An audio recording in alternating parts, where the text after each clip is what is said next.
Welcome back to the Buddhism Seeds channel, a place where we listen together to ancient Zen stories so that wisdom can be nourished and the seeds of enlightenment can be planted in the heart. In modern life, our minds are often pulled away by worries, by noise, and by endless, ceaseless thoughts. That is why a gentle Zen story before sleep not only helps you relax, but also opens a deep doorway for the mind to become more still and clear. In Buddhism, wisdom is not being more intelligent than others, but the ability to see the truth clearly. Enlightenment is not a far-off state, but each moment in which we recognize the nature of suffering and impermanence and let go of the attachments that bind us. Every Zen story is a mirror, helping us recognize what seems simple, yet holds the power to transform an entire life. As you listen, let your heart open like parched earth awaiting rain. Let each word slowly soak in, like cool, sweet water flowing through the soul. Sometimes a small detail, a simple line of dialogue in the story, is enough to light up a whole dark region within the mind. Tonight, I invite you to begin that journey with a profound story about the mind reflected through wisdom, the king, and the mirror. Listen slowly and let yourself see the truth within. On the vast lands north of the Ganges River, amid golden rice fields stretching like the earth's and sky's own carpet, there was a kingdom named Suravana. The people there lived in peace, farming, trading, and venerating the Buddhas and noble sages. On the highest throne, King Asandara ruled with a majestic gaze, yet in his heart there was always an emptiness he could not name. The Suravana palace was splendid pillars of fragrant agar wood roofs, tiled in jade green and torchlight at night, reflecting on stone walls, so that the whole royal compound seemed to glow with an indescribable radiance. But the more he lived in luxury, the farther Asandara felt from himself. He often asked, "Does my power truly reflect wisdom? Or is it only a great shadow cast by fear?" Each night, when wind from the Himavat mountains blew through the window frame, the king would sit alone before a great bronze mirror, polished bright as a lake. But strangely, although the mirror reflected his dignified bearing, the eyes in the mirror did not shine. On the contrary, they were weighed down as if holding something hidden that even he did not dare to face. One evening, after a long banquet with his ministers, Asandara ordered everyone to withdraw, leaving only himself in the great hall. The wind stirred the flames. His shadow flickered on the walls. The king whispered, "Why is it that every time I look in the mirror, I feel more anxiety than peace? I am the one who stands above tens of thousands. So why does my heart feel like that of a man in chains?" The mirror was silent, but in that silence the king could hear his heartbeat clearly, like a drum urging him to search. Long ago in the palace, there had been a story passed down about the mirror of true mind, an ancient treasure created by craftsmen who had studied under wise sages. It was said this mirror did not reflect the body, but reflected the soul, so the one who looked into it could see their true nature within. King Asandara, fascinated by mysteries since childhood, had always longed to behold that mirror. Yet deep down, he also feared, what if the mirror exposes what I do not want to see? What if it tells me I am not truly wise, not truly strong?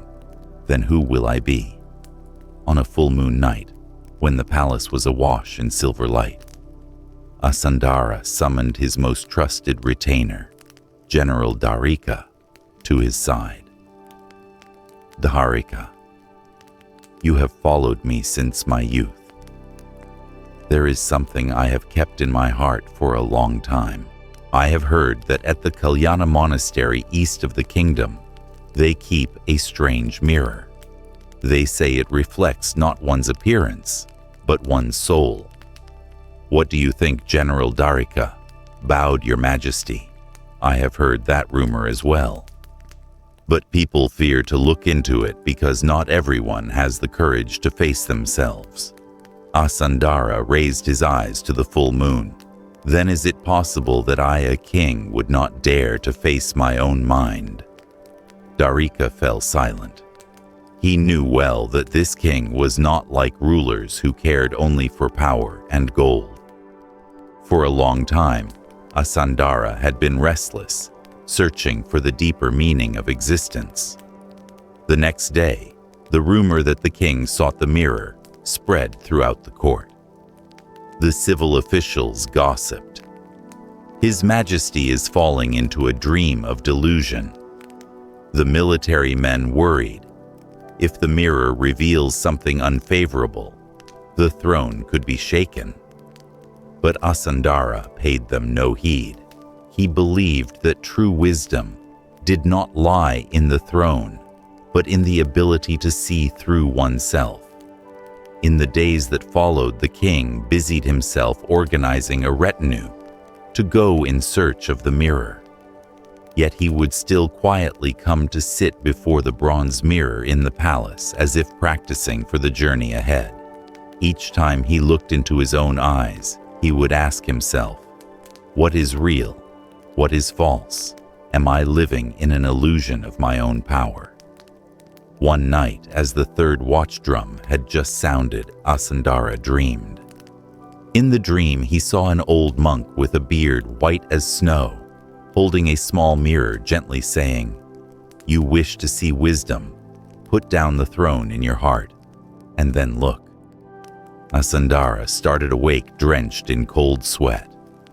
He understood that the mirror he sought was not only an external object, but also a symbol of inner awakening. Winds from the Himavat blew across the shimmering golden rice fields, raising waves like the sea. On that fertile land stretched the kingdom of Suravana, with prosperous villages, bustling markets, and ancient monasteries resounding with the ring of bells. At the center of that flourishing realm stood the capital Chandrapura, the heart of the entire kingdom. The Chandrapura palace was built of white stone, its rows of columns carved with lotus flowers and mythic scenes, its roofs sheathed in bright copper that gleamed under the moonlight. People often looked up at the palace and believed that there, under King Asandara's rule, their kingdom was entering a golden age. Yet behind that halo of glory, there was always a dark space in the king's heart that he could not explain. He would often stand alone on a high balcony, looking down at the bustling populace, the caravans of far-off merchants stopping at the markets, and the regiments drilling day and night, while inwardly he wondered, all of this, is it truly prosperity or only an outer garment? Am I truly wise in ruling or merely being praised by the masses? In the palace, there was a great bronze mirror with an agar wood frame, a treasure handed down from his father. Each night, Asandara sat before it. He did not look to admire his face, but to seek something deeper. Yet every time he saw only a weary face and dim eyes, as though reflecting anxiety more than wisdom. Once Queen Samita, gentle and insightful, came to the king. She softly placed her hand on her husband's shoulder. "I see you sleeping less and less, sitting so long before the mirror. Is the throne not enough to put your heart at ease?" The king sighed. "Samita, it is the throne itself that makes me uneasy. The more I rule, the further I feel my mind is from wisdom. I can command 10,000 soldiers, but I cannot command my own mind. I can quell uprisings outside, but I cannot quell the rebellion in my heart." Samhita pondered, then spoke softly. "I once heard that at Kalyana Monastery, where venerable monks preside, there is a wondrous mirror. They say it reflects not the face, but the soul. Perhaps what you seek is there." Those words struck the king like a bolt of lightning. He had heard that rumor long ago, but when the queen herself mentioned it, he knew the time had come to seek it. The next day in court, Asandara voiced his intention to go to Kalyana Monastery. Instantly, the ministers murmured. One high official said, "Your Majesty, that is dangerous. If the mirror reveals something unfavorable, I fear the realm will be shaken." Another whispered, "A ruler must be imposing. He should not let the people see him doubting himself." But King Asandara rose and spoke firmly. "Wisdom does not fear the truth. If I do not dare look into the mirror, how can I teach the people to face themselves? Power without wisdom is an illusion. I would rather see a bitter truth than live in sweet falsehood." The entire court fell silent. No one dared to oppose him, for they knew the king had decided. That night, when the palace had fallen asleep, Asandara again sat before the bronze mirror. The candlelight shimmered, and his shadow flickered. He whispered, "You show me only my face, but I need to see my mind. Will the mirror at Kalyana be able to do that?" That night he dreamed again. In the dream was an old monk with a long silver beard, his robe patched and worn, holding a small jade mirror. The monk said, "You seek a mirror to see wisdom, but wisdom is not in the mirror, it is in letting go. When you set the throne down from your heart, the mirror will become clear." Asandara jolted awake, his robe soaked with sweat. He understood that the journey ahead was not merely to find a treasure, but a spiritual pilgrimage. The next morning, the king summoned his most trusted retainer, General Darika. "Darika, you will go with me to Kalyana. But this journey is not as a king. It is as a human being seeking wisdom." Darika knelt. "I will follow to the end. But your Majesty, prepare yourself for the truth. Not everyone has the courage to face themselves." Asandara nodded. He knew Darika spoke the truth, and for that very reason, he all the more wished to set out. Before leaving the capital, the king walked through the imperial garden. Lotuses were in full bloom on the lake, their fragrance heavy in the air. He looked at the lotus and thought, "The lotus rises from the mud, unafraid of being stained by it. Perhaps wisdom is the same. It must grow from my very unease." On the day of departure, only a small group accompanied the King Darika, a few soldiers and a loyal attendant. They traveled in secret without display, so the journey would not be disturbed. On the road, the king met many common folk. An old farmer, seeing the party, quietly asked, "Where does the king go without banners and without trumpets?" The king smiled and answered simply, "I go to find myself." The old farmer did not understand, but bowed in respect. The journey lasted many days. They passed through deep forests, over cold streams, and through poor villages where children still laughed loudly. With each step, the king felt he was gradually leaving behind the palace's clamor, drawing nearer to stillness. One evening, as they rested by a stream, Darika asked, "Your Majesty, if the mirror truly reflects the soul, and in it you see weakness, will you be able to bear it?" The king looked at the shimmering water and replied, "Have you forgotten? It's precisely because I am weak that I need wisdom. The one who never recognizes their own weakness, that is the person who truly fails." That night, Under a sky full of stars, the king lay listening to the sounds of insects. His heart lightened. For the first time in many years, he felt he was finally on the right path. The journey led them to the gates of Kalyana Monastery, a centuries-old monastery on a rocky hill, its walls green with moss-wind chimes tinkling under the eaves. The ironwood doors, carved with old lotus patterns, seemed to have witnessed countless generations pass by. King Asandara stood before the gate and took a deep breath. He knew that tonight, the question he had carried for so long would begin to find its answer. Kalyana Monastery lay quiet on the rocky hill, surrounded by groves of bamboo, whispering in the wind. When King Asandara's party arrived, the sun had just slipped behind the mountains. The sky was washed with the red of dusk, and the last rays of light reflected on the mossy walls, making the monastery seem to glow. The ironwood gate opened without a sound. An elderly monk in a brown robe, thin of frame, but with eyes bright as fire, stepped out to greet them. He pressed his palms together and bowed Amitabha. This practitioner is named Sangharava, merely a gatekeeper of the monastery. May I ask what brings you here? King Asandara removed his helmet and set aside his splendid cloak, leaving only a simple garment. He pressed his palms together. In return, I have not come as a king. I have come as one thirsty for wisdom.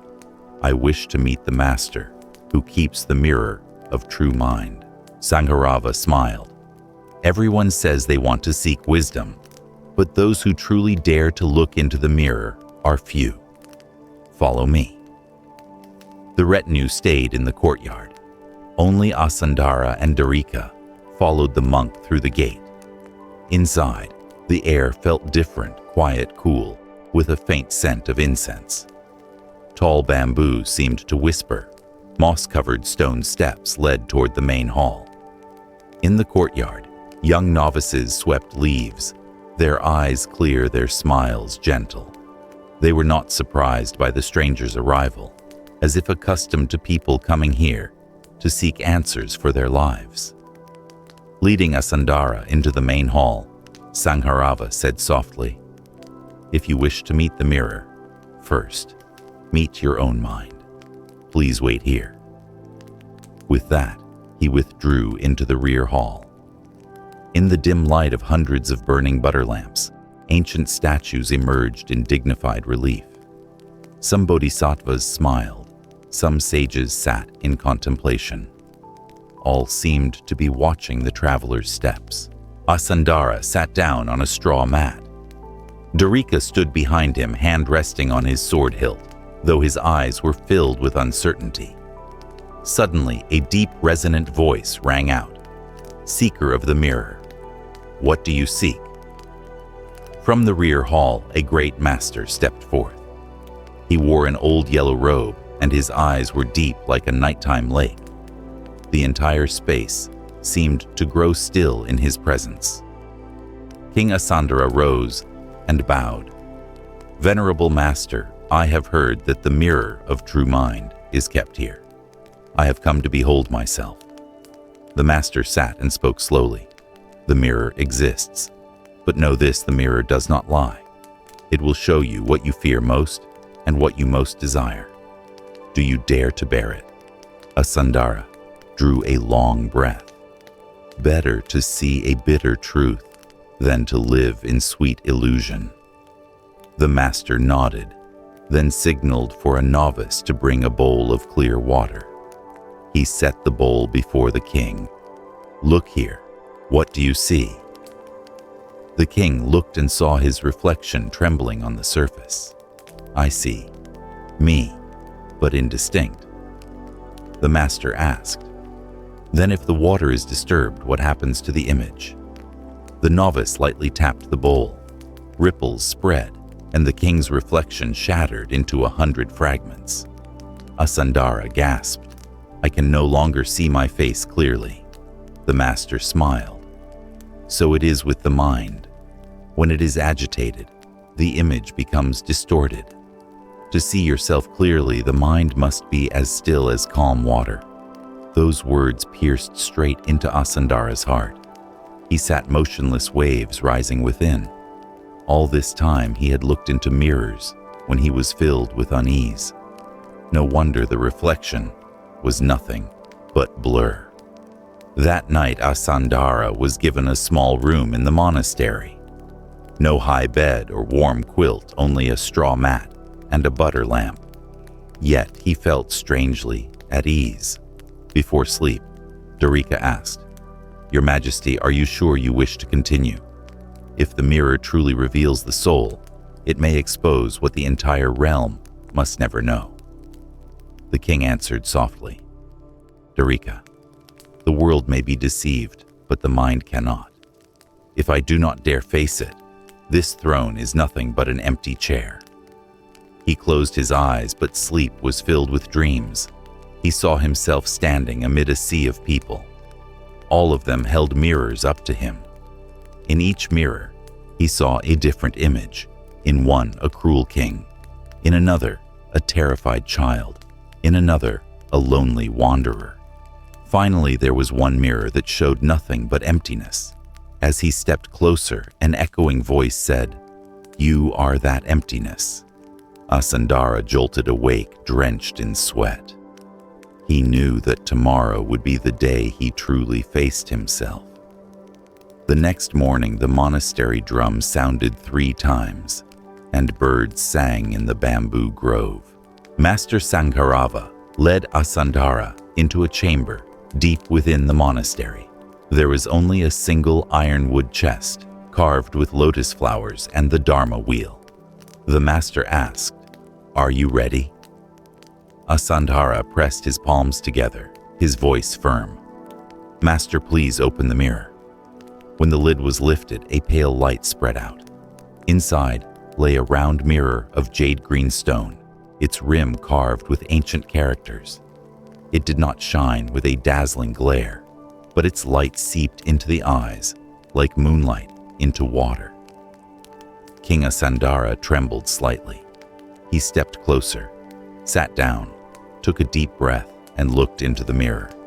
At first, he saw only his face, but in a moment, that image dissolved, replaced by countless scenes: blood-soaked battlefields, farmers weeping under heavy taxes, an abandoned child, a woman wasting away, waiting for her husband. Then suddenly, he saw himself within, now as a king upon a throne, now as a beggar in the market. His heart pounded. He recoiled, his face pale. What is this?" the master replied. "This is your mind. The mirror reflects not the body but karma and delusion. What you see is what you carry within." Asandara clutched his head. Images crashed over him like a storm. He saw himself through many lifetimes, joy and suffering alike, but all with the same pair of eyes hungry for truth. The master spoke slowly.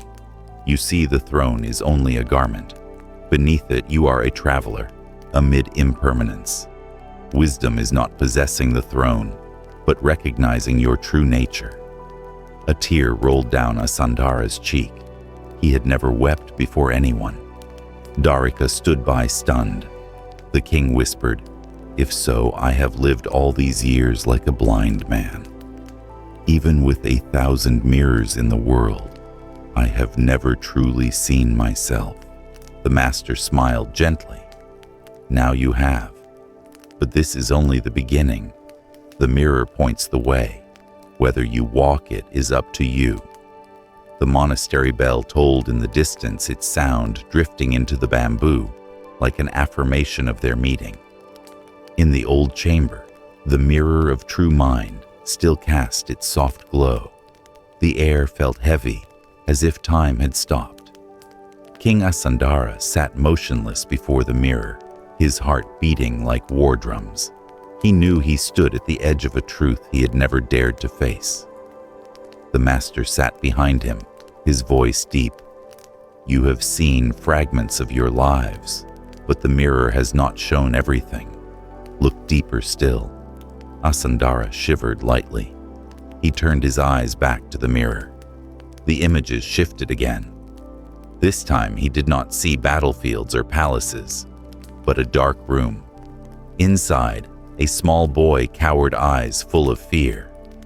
That boy was himself as a child. Asandara burst out, That is me, when I was little." The boy in the mirror trembled, tears running down his face. The scene awakened a painful memory. The day his father died in turmoil, he was taken into a shelter, sitting alone in the dark. From that day on, he swore he would never be weak again. Asandara collapsed to his knees, gasping.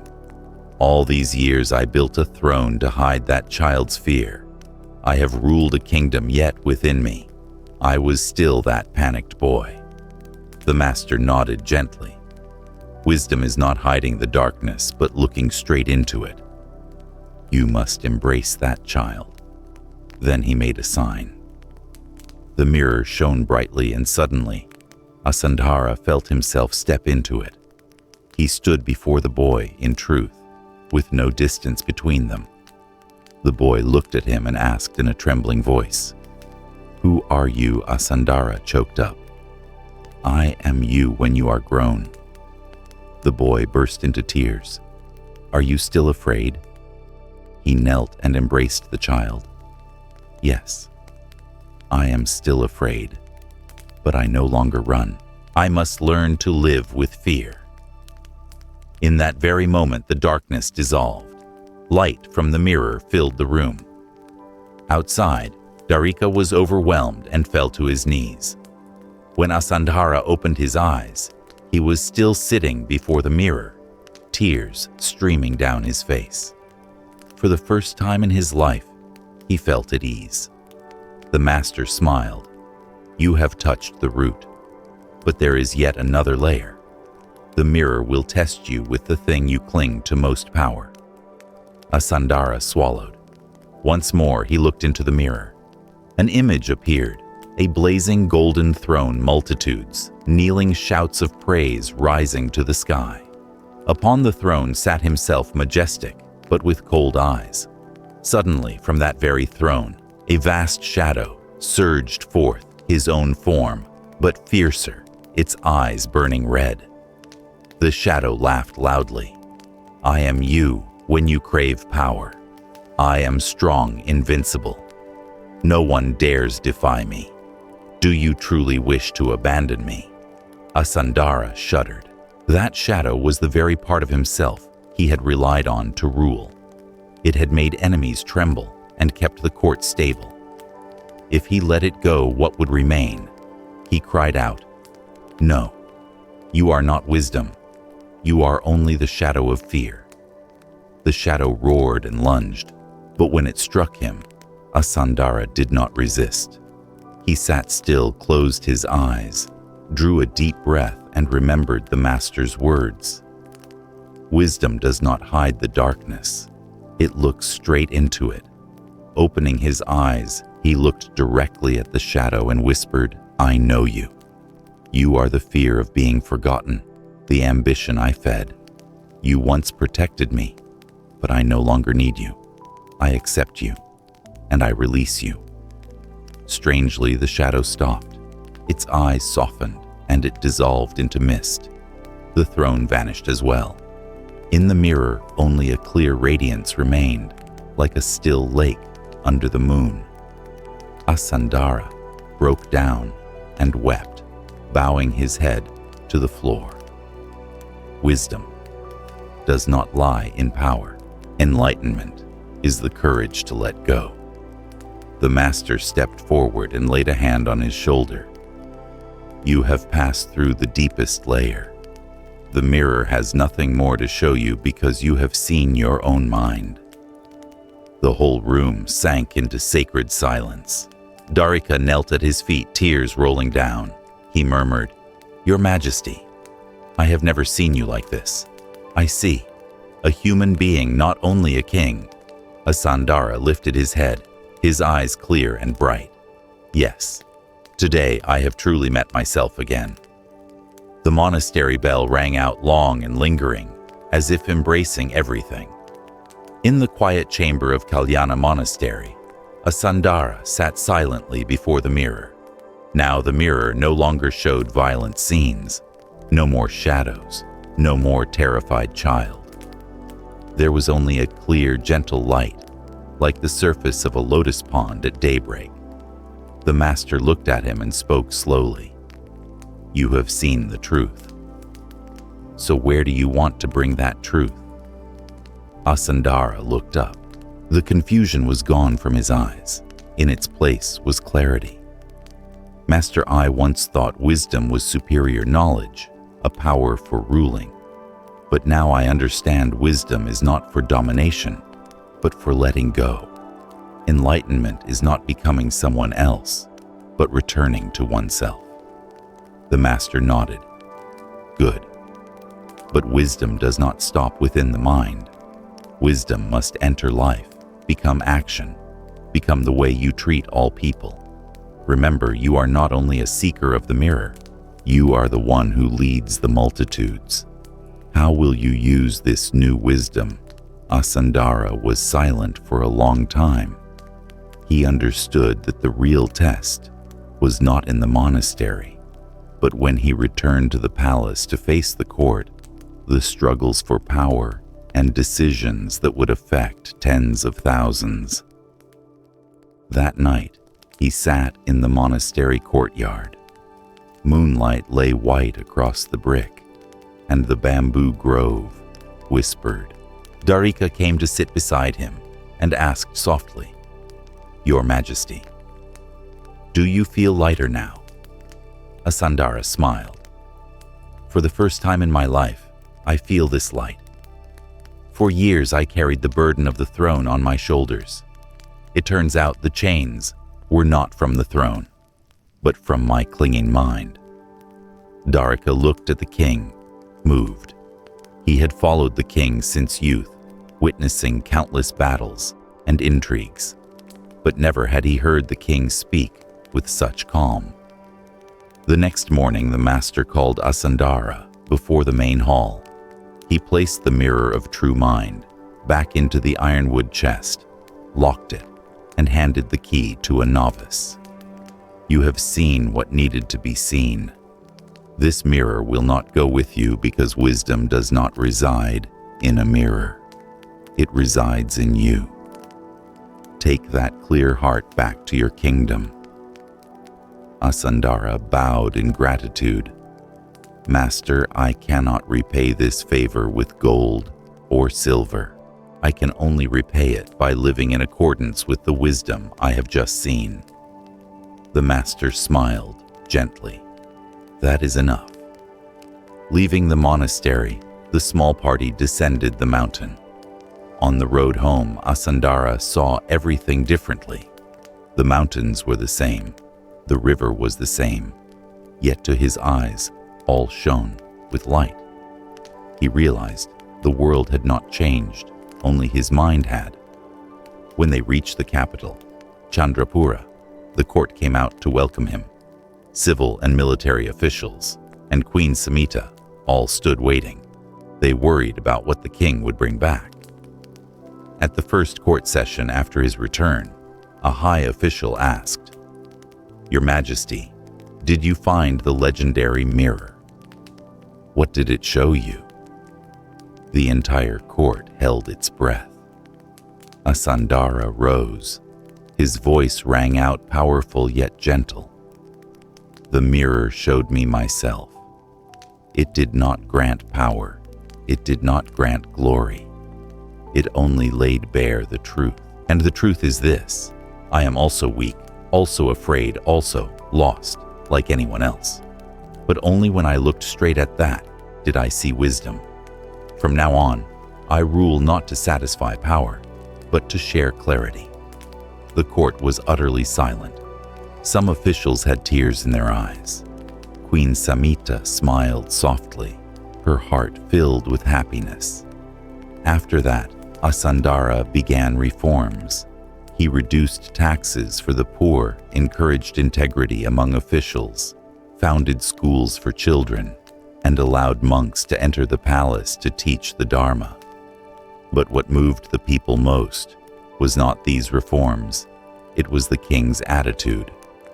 He often went to the streets in simple clothes, listened to the people sat, and drank water with old farmers, and spoke with craftsmen. Once a poor man came before the king, trembling. "Your Majesty, I am too poor. I don't have enough rice to pay the tax." Asandara took his hand and said, "Do not be afraid. I too have been afraid like you. But wisdom teaches me that no one can live by taking away another's smile. From now on, those as poor as you will have their levy reduced." The man burst into tears and knelt in thanks. The news spread through the capital. People told one another, "The king has changed. He is no longer a distant, imposing figure. He truly understands the people's hearts." Yet this change did not please everyone. Some greedy officials saw their interests threatened. They opposed him in secret. But whenever they challenged him, Asandara calmly replied, "If what I do accords with wisdom, then opposition is only passing clouds." That answer left them with nothing to say. In the palace, Queen Samita asked, "Do you feel any regret choosing wisdom over holding tighter to power?" Asandara smiled. "The tighter you grasp power, the faster it slips away. Wisdom is different. The more you share it, the greater it becomes." From then on, Suravana prospered not only in wealth, but in peace of heart. People trusted one another more, officials struggled less, and crime diminished. It was said that under Asandara, after he looked into the mirror, the sound of a meditation bell echoed in the palace every night, reminding everyone of wisdom and enlightenment. One evening, standing with Darika on a high balcony, gazing at moonlight over the capital, Asandara said, "Do you know, Darika? Before, when I looked at the moon, I saw only a distant object. Now, when I look at the moon, I see the stillness in my heart." Darika bowed, "Your Majesty. I once thought your strength was the army, but now I see your greatest strength is your peace." Asandara smiled faintly. In his heart, there was no greater aspiration than to keep the lamp of wisdom burning for his people.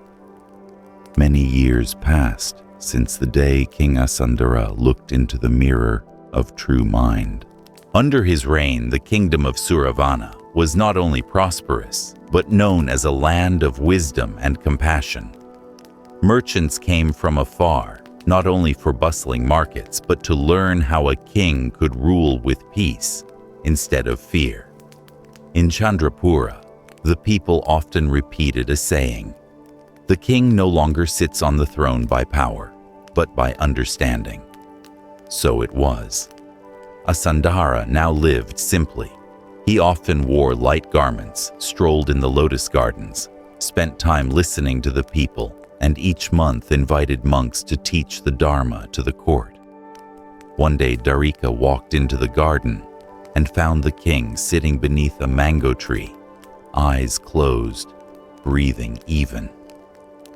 The afternoon light fell over him, so that he no longer looked like a powerful monarch, but like a practitioner in meditation. "Your Majesty," Darika spoke, "I have something to ask. That day in the monastery, what did you see in the mirror that changed your life?" Asandara opened his eyes, looked at his old friend, and smiled gently. "I saw the frightened child within me. I saw the shadow of power swallowing me, and I saw that all of it was only illusion. When I put them down, only stillness remained. That stillness is wisdom, and within wisdom I found enlightenment." Darika bowed, filled with newfound reverence. He had followed the king since their youth, once thinking strength was swords and armies. Now he understood that true strength is the ability to shine light into the darkness within. Word of the king's wisdom spread far. One day, envoys arrived from a neighboring nation. Their king was skeptical, believing the story of the mirror was mere legend. He sent men to test it. At court, the envoy said, "We have heard that your majesty possesses a miraculous mirror. Please let me look into it so that I may know my own heart." Asandara smiled. "The mirror is not here. It is within each person. If you wish to look quiet, your mind, you do not need an outer mirror, for your own mind is enough to reflect yourself." The court was astonished. The envoy too stood stunned. But seeing the clear light in Asandara's eyes, he knew those words were not empty. After the audience, a young official asked the king, "Your Majesty, if the mirror truly exists, why do you not keep it in the palace to prove your wisdom?" The king replied quietly, "Because wisdom does not lie in an object, but in daily life. If I kept the mirror, people would think wisdom comes from a treasure. I left it at the monastery, so people will remember that wisdom comes only when they return to themselves." Those words became a maxim. Years passed, and Asandara grew old.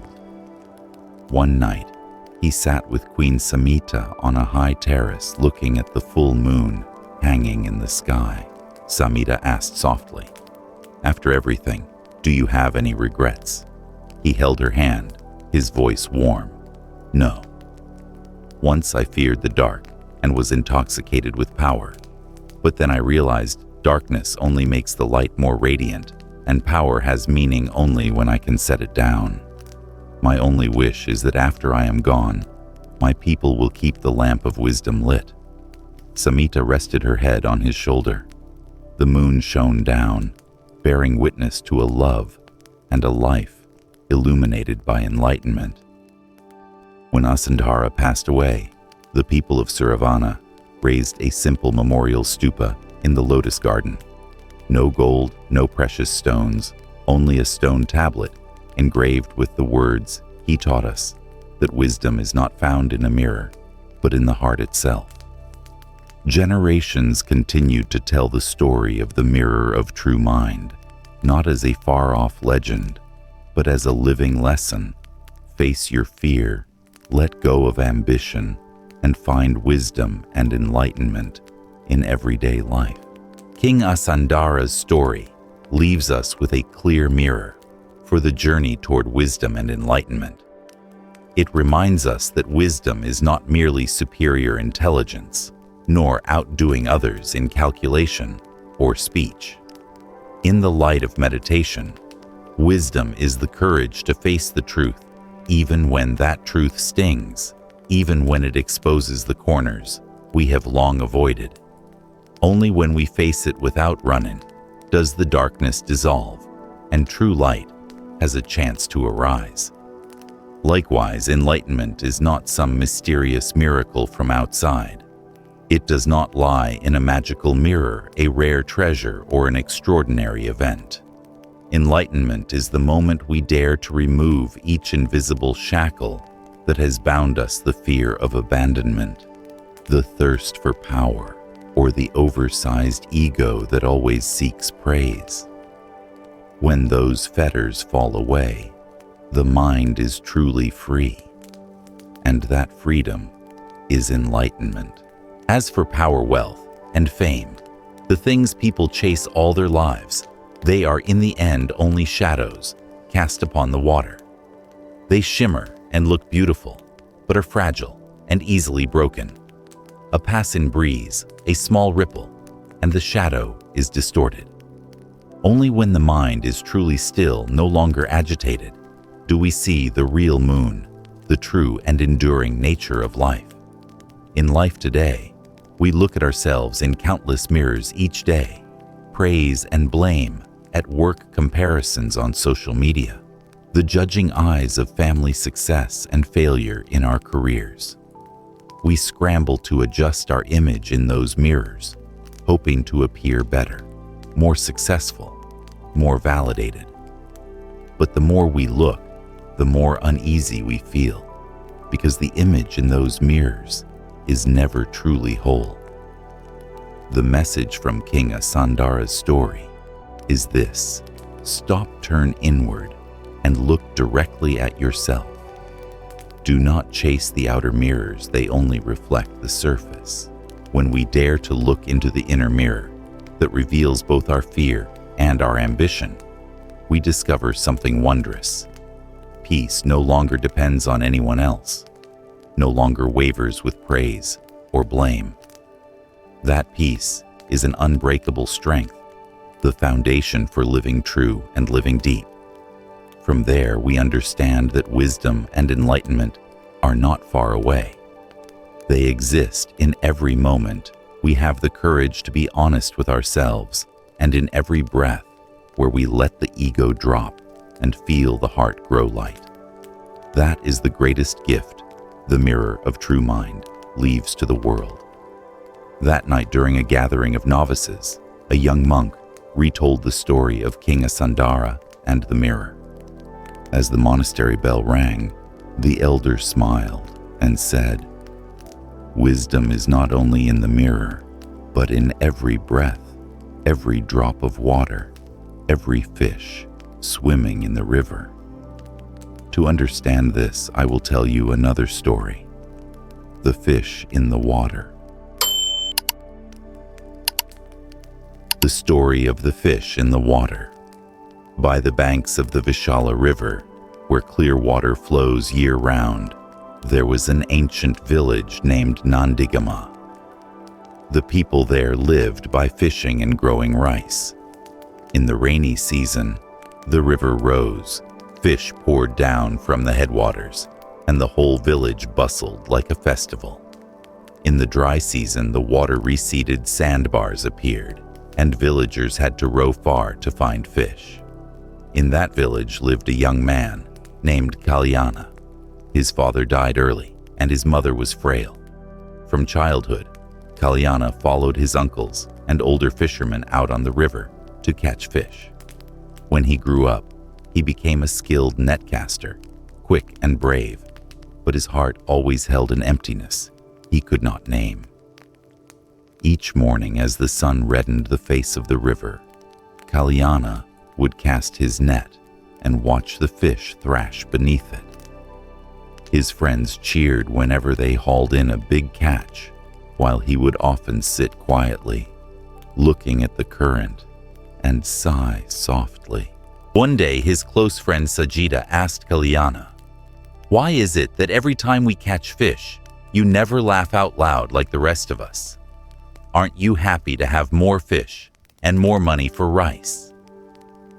Kalyana looked down at his hands wet with river water. "I am happy.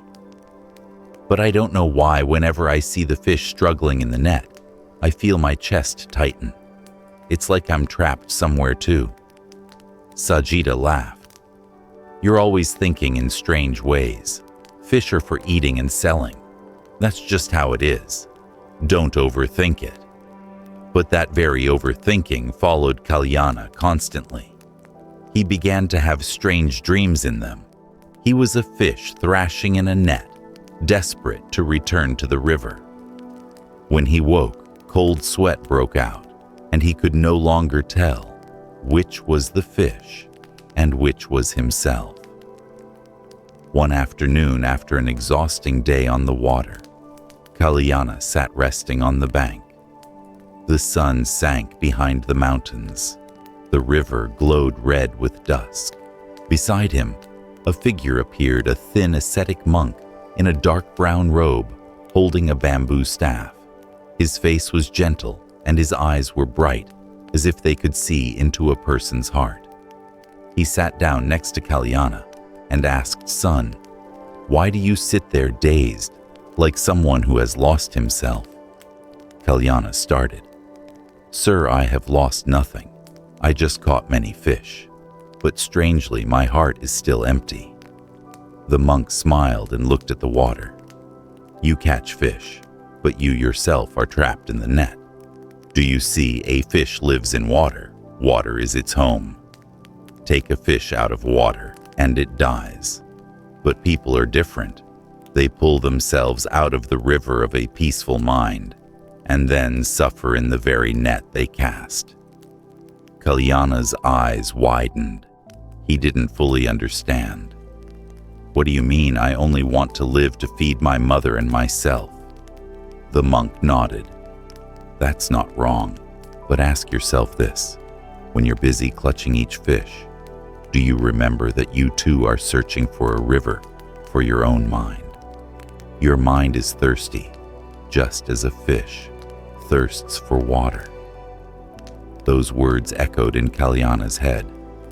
He looked out at the river and saw schools of fish gliding through the vast water. Unconsciously, he whispered, "If a fish needs water to live, then what do I need?"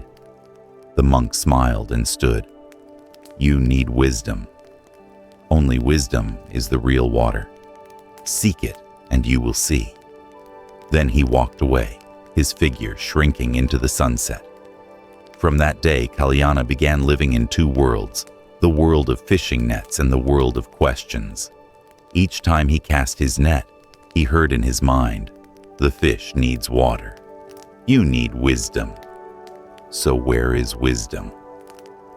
At night, sitting with his elderly mother, Kalyana told her about the monk. She smiled and placed a hand on his shoulder. "Your father once said, life is like a river. If you keep clutching fish in your hands, you'll always be thirsty. But if you learn to return to the water, you won't fear lacking fish." Kalyana was surprised. "Mother, then, is wisdom the river?" His mother nodded gently. "Wisdom is the river. Enlightenment is knowing you have never left the water." That night, Kalyana couldn't sleep. Outside, the river lapped the shore like an ageless song. He dreamed he was standing in clear water, and instead of releasing the fish, he released himself into the river and felt strangely light. At dawn, with fog still hanging over the river, Kalyana was already at the dock. He pulled nets and rowed with Sajita as usual, but his mind kept circling the monk's words. "Fish live by water. You live by wisdom." Sajita rowed cheerfully and whistled. "Hey, what were you daydreaming about yesterday? You've been quiet, doesn't seem like you." Kalyana hesitated, then said, "A monk told me I'm like a fish being pulled out of water. I don't fully understand, but the words haunt me." Sajita burst out laughing and shook his head. "Monks always talk about distant things. Keep it simple. Catch fish, fill your belly, end of story. Don't let those philosophies tangle your brain." Kalyana said nothing. He didn't blame his friend, but he felt an invisible distance open inside. Just then, the net-ballooned fish thrashed wildly inside. Sajita shouted, "See! This is the real truth, fish in hand, belly full." Kalyana hauled the net and looked at the fish struggling their round eyes, seeming to plead. He murmured, "Is this truly the only truth, or just a small part?" That afternoon, on his way back through the village market, Kalyana saw a child place a newly bought fish into a basin of water. The fish gasped, then gradually calmed as the water surrounded it. The child squealed. "It's alive again. It just needed water." Kalyana froze. The sight felt like a direct answer to his question. He thought of himself how for years he had only been gasping in an invisible net of fear and ambition. Perhaps what he needed was the river of wisdom to return to true life. That night, he sat beside his mother. She asked, "Why do you look so troubled? Did you catch fewer fish today?" Kalyana shook his head. "It's not the fish, mother. I feel there's a net inside me. It tightens and suffocates me. I think of the monk's words, the fish needs water, people need wisdom. But where is wisdom, I don't yet know. His mother smiled kindly. Wisdom isn't far. It's right in the things you do and the way you see. When you see the truth, even a small truth, that is already wisdom. Kalyana fell quiet, his heart a little lighter. One day, Kalyana decided to return to the riverbank, where he had met the monk. Sure enough, the monk was sitting under a tree, gaze distant as he watched the current. Kalyana bowed. Sir, since meeting you, I haven't felt at ease. You said wisdom is the river, but how can I find it? The monk looked at him and replied slowly, ask yourself, why do you fish? To feed the body. Why feed the body? Because you fear death. Why fear death? Because you do not understand life. That is the root of suffering. People cling to fear. Wisdom is not something you must search for far away. It is seeing that root clearly. Kalyana stood stunned. He spoke softly, but if I put down the nets, my mother will go hungry. The monk smiled. No one is asking you to abandon your nets. Just don't let your mind get caught in them. When you cast the net with ambition, you suffer. When you cast it with right mindfulness, you are at peace. The difference is not in the action, but in the mind. Kalyana bowed. It felt as if another door had opened inside him. In the days that followed, he tried to do as the monk said. When he cast the net, he focused on his breath, wishing neither for many fish, nor for few. Strangely, he felt calmer. When fish were caught, instead of looking at them with a sense of possession, he looked with gratitude, for they fed his mother, himself, and the village. Once Sajita asked, why are you different lately? No more impatience, no more frowning when the net is light. Kalyana smiled gently. I realized the important thing isn't whether the net is full or empty. What matters is whether my heart is at peace. If my heart is calm, an empty net won't make me suffer. Sajita shook his head. You're turning into a monk. They both laughed, but deep down, Kalyana knew he was stepping onto a new path. One evening, the whole village gathered by the river to hear a traveling monk teach. He said, some spend a lifetime seeking a precious jewel, only to discover it in the fold of their own robe. Some spend a lifetime thirsty, only to realize they're standing in the middle of a river. A fish in water doesn't need to beg for water. It already belongs there. Likewise, we don't need to chase happiness far away. Enlightenment is already in the mind. We simply don't recognize it. Hearing this, Kalyana felt his heart tremble. He remembered the dreams of being a fish, the invisible net in his chest, his mother's eyes, and the monk's smile. He whispered, that's right. A fish doesn't need to leave water to find water. People don't need to run outside to find wisdom. It's already here. That night, Kalyana sat by the river for a long time. The water drifted slowly, reflecting the full moon. For the first time, he felt that he too was part of that current, not separate from it. One morning at summer's end, dark clouds swept in from the headwaters. The villagers of Nandigama looked up anxiously. Rain began soft at first, then pouring in torrents. Thunder shook the ground. The once gentle Vishala turned violent, its waters churning red. The village panicked, securing roofs, packing belongings. Boats slammed together in the waves. Amid the chaos, Kalyana heard a scream. Someone's trapped out on the river. It was a group of curious children who had rowed out when the rain began. Their boat had capsized. They clung to a log swept into the current. Without time to think, Kalyana leapt into a boat and shouted, "Sajita, help me save the children." They charged into the raging water. The boat rocked wildly. Kalyana gripped the oar, heart pounding. He thought of all the times he had cast nets, but this time, the net would not catch fish. It would save lives. As they drew near, Kalyana jumped into the water and grabbed the hand of a child who was about to sink. The boy cried, "I can't breathe." Kalyana hauled him into the boat. Just then, a huge wave crashed over them and hurled Kalyana under. Beneath the surging river, the water was icy. Kalyana thrashed. He saw fish scattering around him, still free in the water, while he, the one who had mastered nets, was the one trapped. The image cut straight through him. He heard a voice in his head. The fish needs water. People need wisdom. But when you cling to your breath in fear of death, how are you different from a fish taken from water? Water filled his mouth. Kalyana dimmed. In that instant, he saw his father's image, his brave fisherman father who had died in a flood years ago. Kalyana cried out in despair, "Father, will I die like you?" In the vision, his father smiled and pointed to the current.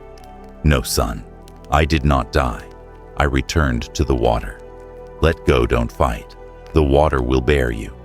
Those words were like a shaft of light. Kalyana released, stopped struggling. His body flowed with the current, no longer resisting. Strangely, as he let go, he felt the water lift him. At that moment, Sajita reached out and pulled him into the boat.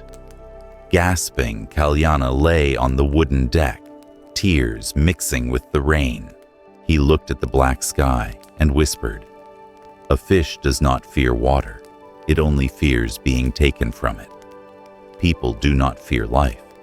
Only when we leave wisdom do we fear death."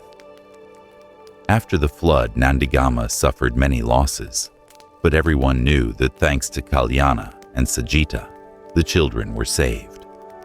Villagers came to thank him, but Kalyana stayed quiet. In his heart, that flood had not only saved the children, it had saved him from ignorance. That night, he returned to the tree where he had first met the monk. The monk was there again, gazing at the moon after the rain. Kalyana knelt, his voice trembling. "Sir, today I truly understood your words. When I struggled, I was about to die. When I let go, the water carried me. Wisdom is like that, isn't it?" The monk nodded, eyes gentle. "Yes. When your mind clings to fear, you are like a fish in a net. When you release, you return to the water. That is, you return to the wisdom already within you. That is enlightenment." Kalyana wept. He remembered the fish thrashing in the nets and himself flailing in the river. He suddenly understood humans suffer, not because there is no water, but because they forget they are already in it. The next day, Kalyana went to his mother and told her everything. She gripped his hand, tears brimming. "My son, I have been waiting for this day. The day you are not only a catcher of fish, but one who understands fish. When you understand that fish need water, you will understand that you need wisdom. I am glad you have seen it." From then on, Kalyana changed. He still went out to fish, but each time he cast the net, he whispered, "Fish, I know you belong to the water. I borrow your body to feed mine, but I no longer see you as mere goods to sell. You and I both belong to the great river." The villagers saw he was different. Some mocked Kalyana's become a monk, but others listened, and a new way of seeing life began to spread through the village. After the fierce flood, the sky gradually cleared. The water receded, leaving long sandbars and traces of devastation everywhere. Houses lay in ruins, rice fields washed away, but miraculously, the children saved by Kalyana and Sajita All survived. The people of Nandagama thanked him endlessly and called him the one blessed by the river god.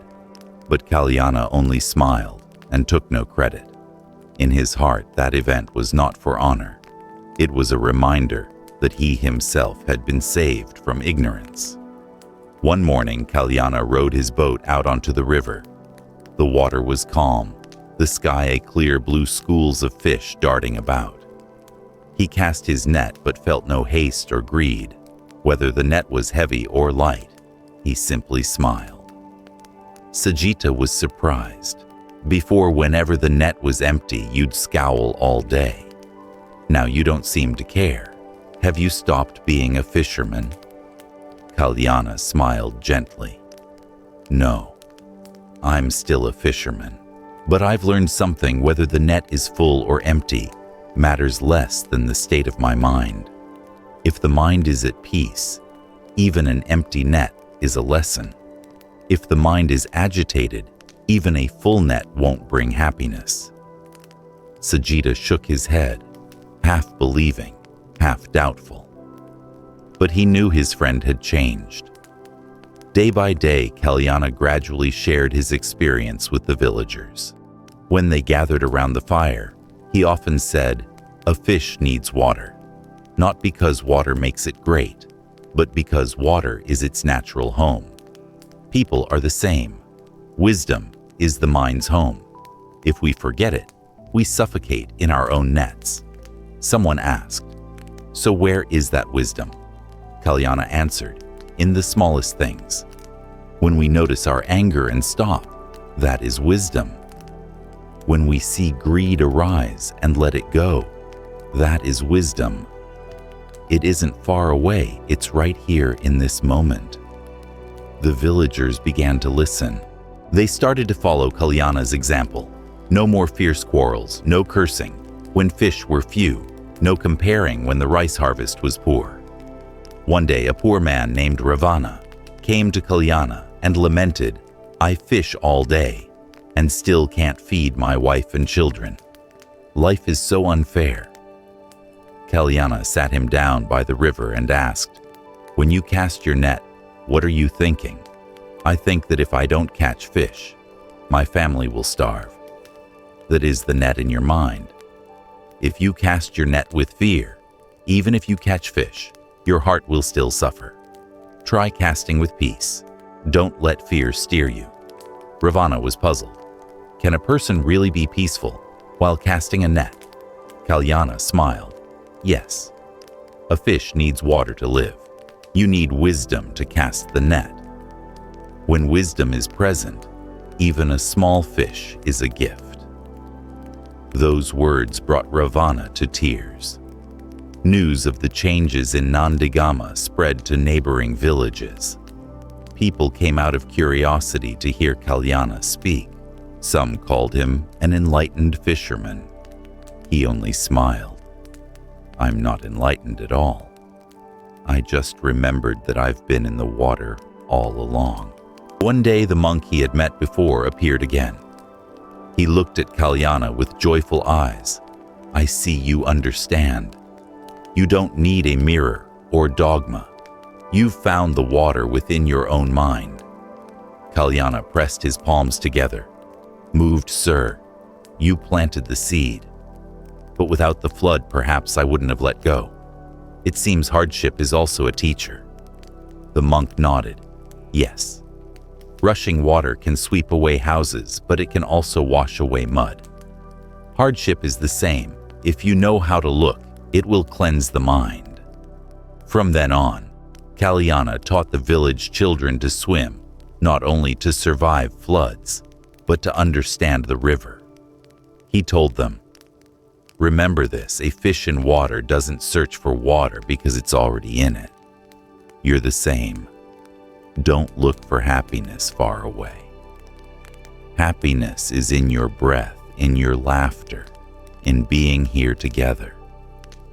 The children nodded, then shouted, "We want to be fish free in the water, not fish caught in nets." The adults laughed out loud, but felt the truth sink in. Gradually, Nandigama grew more peaceful. People were no longer jealous and argued far less than before. They still fished and farmed, but their attitude changed lighter, grateful without resentment. Sitting by the river watching the quiet current, Kalyana said softly to Sajita, "I used to think happiness meant catching lots of fish. Now I see happiness is knowing I've been in the water all along." Sajita smiled. "Maybe you've become a real fish." They both burst out laughing, but in that laughter was an ease they had never known before. Autumn came. The sky was clear. Golden leaves fell softly onto the Vishala's surface. The people of Nandigama gradually settled after the devastating flood. Roofs were rebuilt, fields grew green again, and smiles returned to their faces. Kalyana sat in a small boat, casting his net, but his gaze was no longer the same before he looked at the river with hunger and unease. Now he looked at it as a son looks at his gentle mother. The river was no longer just a place to make a living. It was a place that illuminated wisdom. One afternoon, the villagers gathered at the landing and asked Kalyana to share his experience during the flood. Someone asked Kalyana, "When you were under the water, how did you not die?" He smiled, his voice calm, "Because I let go. When I was struggling, I was like a fish pulled from water, terrified and desperate. But when I let go, I realized I belonged to the water. The water did not kill me. It held me." Wisdom is the same. When we fight against the truth, we suffer. When we let go and recognize the truth, we are freed. The whole village fell silent. An old woman whispered, "Yes, we suffer not for lack of rice, but because our hearts are always afraid." After that day, many came to Kalyana to learn. He never called himself a teacher. He only shared as someone who had lost his way and found the path again. He told everyone wisdom isn't knowing many books. It's daring to look straight at the truth, even when it hurts. Enlightenment isn't a miracle from the heavens. It happens when we remove the chains in our hearts: fear, ambition, ego. Just as a fish never truly leaves the water, our minds never truly leave wisdom. We suffer only because we forget. A young man asked, "If so, how do we remember?" Kalyana answered, "Start with small things. When you're angry, see that you're angry. When you're greedy, see that you're greedy. When you're afraid, see that you're afraid." Simply seeing loosens the chains. Seeing is water. Not seeing is the net. As time passed, many villages invited Kalyana to speak.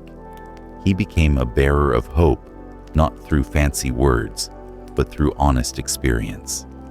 People respected him, but he still called himself a fisherman. Once Sajita joked, "You've become the village teacher.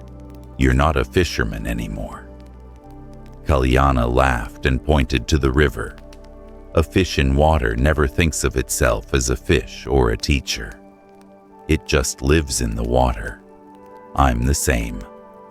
If there's anything to teach, it's only to remind people that the water is always here. On a bright full moon night, the villagers held a Thanksgiving ceremony for the river. After the offering, they invited Kalyana to speak. Standing by the bank, moonlight on his gentle face, his voice carried through the night. We often look at ourselves in so many mirrors, the mirror of fame, of wealth, of praise and blame. But the more we look, the more uneasy we become. Like a fish, if it forgets it belongs to water, it will slowly die in the net. We are the same. If we forget we belong to wisdom, we will suffer in greed and fear. Wisdom is not far away. It's present when we dare to see the truth. Enlightenment is not something mysterious. It is when we let go and return to our original nature. When the mind is still, the moon appears clearly in the water. When the mind is agitated, the moon disappears. But the moon has never left. Wisdom is the same. It is always there, waiting for us to be still enough to recognize it. His words blew through their hearts like a cool breeze. Everyone fell quiet, then raised their hands in respect. From then on, the story of the fish in the water became a lesson passed down through generations. The people of Nandagama taught their children, live like a fish in water, at ease in wisdom. Don't thrash in the net of craving. Let go so you are lifted. Don't fight only to sink. Kalyana grew old, but his eyes stayed bright. One day he sat by the river with the children gazing at the full moon. He said softly, "Do you see the moon still shines, even when clouds cover it? Wisdom is the same. It doesn't disappear. It's only veiled by ignorance. When the clouds part, the moon is full again." The fish in the water is not just a beautiful metaphor. It is a mirror reflecting each of our lives today. It reminds us that wisdom does not mean being smarter than others. You may be well-read, knowledgeable, adept at debate and organization, but true wisdom lies in this, whether you dare to look straight at the truth. And that truth is not always gentle. Sometimes it hurts. It reveals the weakness, ambition, and fear we often try to hide. Only those with the courage to face it truly step through the gate of wisdom. Enlightenment is the same. It is not a dazzling miracle from outside, not a strange phenomenon reserved for saints. Enlightenment is much closer. It happens the moment we remove the chains within. Those chains might be the fear of abandonment, the obsession with failure, the craving for fame, or the ego that longs to prove itself superior. As long as we carry those burdens, we are like a fish pulled from water, thrashing in despair. But when we let go, we see we have always been in the cool river of peace. A fish never leaves the water. It only forgets that water is its natural home. People are the same. Our minds have never left wisdom. Yet in the whirlpool of greed, anger, and delusion, we forget. It is this forgetting that makes us suffer, and with a single moment of remembering, peace returns. In life today, we cast our nets into everything: money, status, work, praise, and recognition. We believe the more we catch and the tighter we hold, the happier we'll be. But the truth is the opposite. The more we clutch, the more uneasy we become. Like fishing nets, the more we spread them, the tighter we pull, the more our hands grow weary. Only when we stop do we see the water has been around us all along. Only when we learn to let go do wisdom reveal itself and true freedom appear. Therefore, the greatest lesson of the fish in the water is not far away. It is a gentle yet sharp reminder that happiness is not where we strain to seize it, but in returning to the river of wisdom already within us. And when we remember this, we no longer fumble and search. We live at ease and free like a fish swimming in water. The story of the moon, not covered by clouds. On the stone plateau of Anavatya, where the hills curve like the spine of a sleeping dragon, there was an ancient town named Satapatha. The dry season there was long and clear, the sky so blue you could almost hear its silence. On moonlit nights, silver light poured over the clay-tiled roofs, and the stream threading between the houses reflected it like a thin silk veil. The elders said, "In Satapatha, the moon is so close that if you stand on Ketu Rock and reach out your hand, you can touch it." In the middle of that town lived a family that polished mirrors and cast bronze bells. The head of the household was Mahadevi, a widowed woman, diligent and calm. She had one son, Ananta. Since childhood, Ananta had eyes that could listen when he looked at someone. It was as if he could hear their story. But as he grew, those eyes held a vague haze, as if a thin cloud always drifted before his sight. Ananta was superb at polishing mirrors. He could bring tarnished bronze to such brightness that even the finest lines on a fingertip would appear. People believed the mirrors from Mahadevi's home showed more clearly than those of any other craftsman, so customers came from far and wide. Strangely, though, the clearer Ananta made the mirrors, the murkier he felt inside. One late summer afternoon, after a long day polishing round mirrors, Ananta carried a bronze bell up to Ketu Rock to test its tone. When the wooden mallet touched it lightly, the bell rang long, the sound stretching out like a silver thread drawn across the air. The moon had not yet risen. Twilight had just fallen. A cool breeze brought the scent of wild grass and moisture from the valley. Where does this sound go when it fades? Ananta wondered. Does it disappear or return to some place we have no name for? He closed his eyes and let the resonance pass through his chest. For a brief moment, everything seemed to stand still. No town, no voices, only a wide, quiet expanse, lapping softly, like waves from somewhere far away. But then, a black cloud suddenly pulled across the horizon. The wind rose and the scent of grass turned sharp. The feeling of being held vanished, replaced by the sense of slipping away from something important before he could grasp it. Ananta opened his eyes, heart racing. He sighed.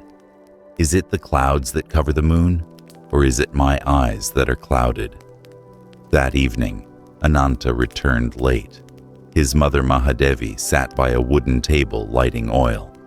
On the table lay a freshly polished mirror, so bright the small flame doubled itself. She looked up and asked softly, "You went up to Ketu to test the bell again?" "Yes." "The bell is good, but I don't know how to say it.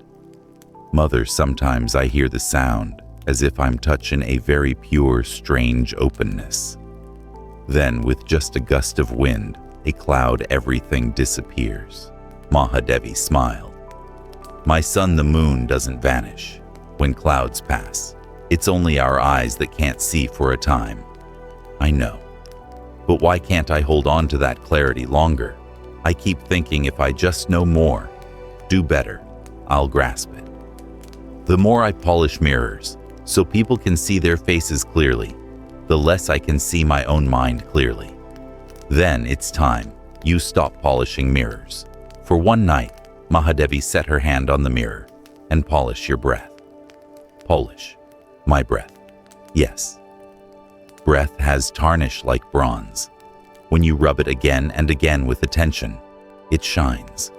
When the breath shines, the mind will reflect the mind." Ananta fell silent. He had heard monks speak of the breath, but he had always thought that was for those who left family life. "I'm a craftsman," he thought. "I live by my hands. I don't have time for such vague things." As if reading his mind, Mahadevi said, "You'll still be a craftsman. You'll still polish mirrors. Cast bells still love your mother.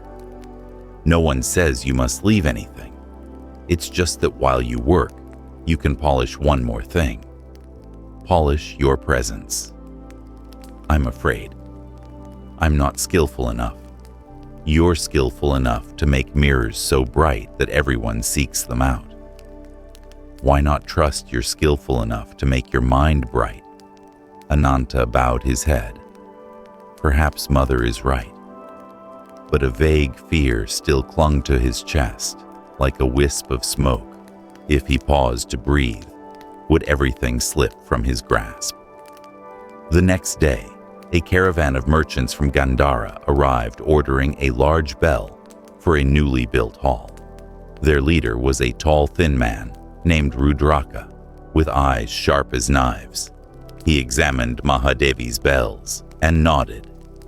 "Your bells are cast in the right register, neither harsh nor thin.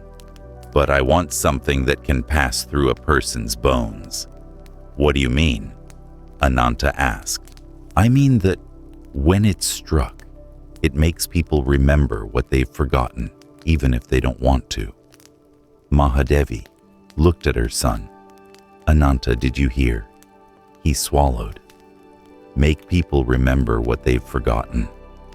A short sentence that echoed into some hidden place within him. The feeling of being lost. The feeling of the moon disappearing when clouds gathered. Rudraka put down a deposit and went to see the foundry. While testing alloys, he suddenly asked Ananta, "I've heard there's a hermit near Sujata Cave on the western slope, here in Satapatha. People call him the meditation master, Vachala. Do you know of him? I've only heard the name. I've never met him. If you want to cast a bell that passes through the bones, you should first listen to that man's silence. Bells usually die because the craftsman attends only to sound and doesn't understand silence. How are sound and silence different, like the moon and clouds? Without knowing silence, sound is only noise." Rudraka left, and Ananta stood there dazed. That night he tossed and turned. The words of three people, his mother, the merchant, and his own, twisted together like a rope polish. The breath. Remember what has been forgotten. Hear the silence. At last, when the first rooster crowed, Ananta decided he would climb the Sujata slope. The path up to Sujata was not long, but was steep and narrow, dry weeds rustling on both sides. Wind blew up from the valley, carrying the smell of warm earth. Near the cave, Ananta heard water dripping somewhere on the rock face drops, patient and steady. At the cave's entrance sat an old man in a coarse, ash-colored robe, cross-legged. Nothing else. No prayer beads, no staff, none of the signs people assign to holy men. Just a person sitting. Ananta bowed, venerable. "Are you Master Vachala?"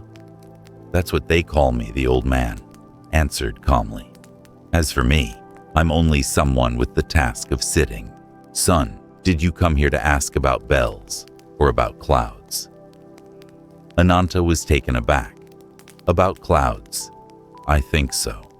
And about the bell too. I want to cast a bell that makes people remember what they've forgotten. But perhaps I'm the one who needs to remember first." "What have you forgotten?" "I've forgotten my moon," Ananta said softly. "Every time I just touch it, clouds arrive. I get angry at the clouds. I want to drive them away." Vachala looked straight at him, eyes without judgment. The moon is not covered by clouds. Only the eyes are covered by clouds. Then, what must I do to keep the moon always present? No need to keep anything. Keeping clouds out or keeping the moon in both are forms of clinging. Either will tire you out. You only need to see. When you clearly see clouds as clouds, moon as moon, the moon appears on its own. I know just see. But how do I see? The breath Vachala smiled. "You are very skilled at polishing bronze mirrors. Polish your breath the way you polish a mirror. Rub away distraction with attention. Don't rush. One day you will see the mirror shines, even without someone to look into it." Ananta sat down, hesitating. "Master, I am a craftsman. I fear that if I sit, my work will leave me." Try changing the sentence. If you don't sit, you will leave yourself. You can work, but who is the one working? You can cast bells for the whole town, but who hears? If the listener has left his place, for whom? Will the bell ring? The question struck like a hammer on wet bronze. Its resonance spread through Ananta. He placed his hands on his knees and closed his eyes. For the first time, he didn't try to pull the moon back or drive away the clouds. He simply sat smelling damp stone, hearing the drip of water and the sound of silence. After a while, Vachala spoke. "What do you hear I hear?" "Nothing at all.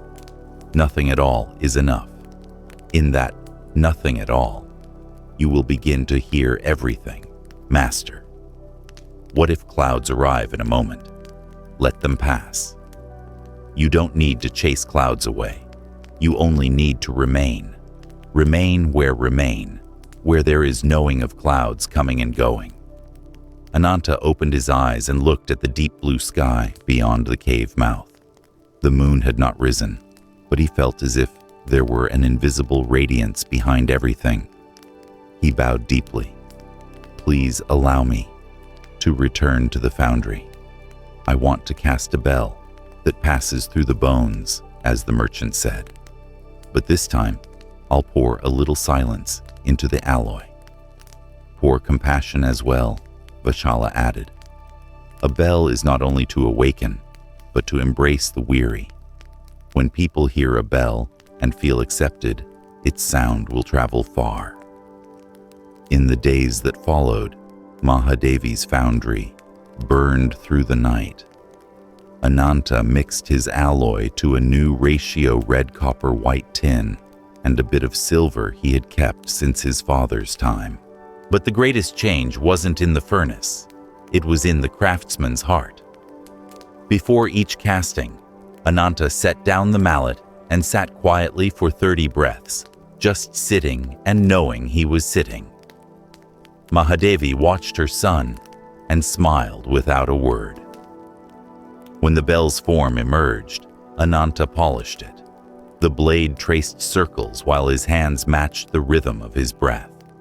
Each time a scratch appeared, he no longer frowned. He paused, looked at the scratch as one might look at a newly arrived cloud, then polished on. At night, the test tones drifted across the streets. Children at play would stop and look up, not because the bell was louder, but because its sound rested gently on the heart. Rudraka returned, listened to the bell, and was silent for a long time.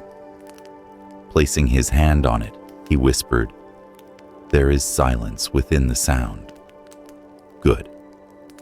But one more thing the bell's sound must know when to disappear.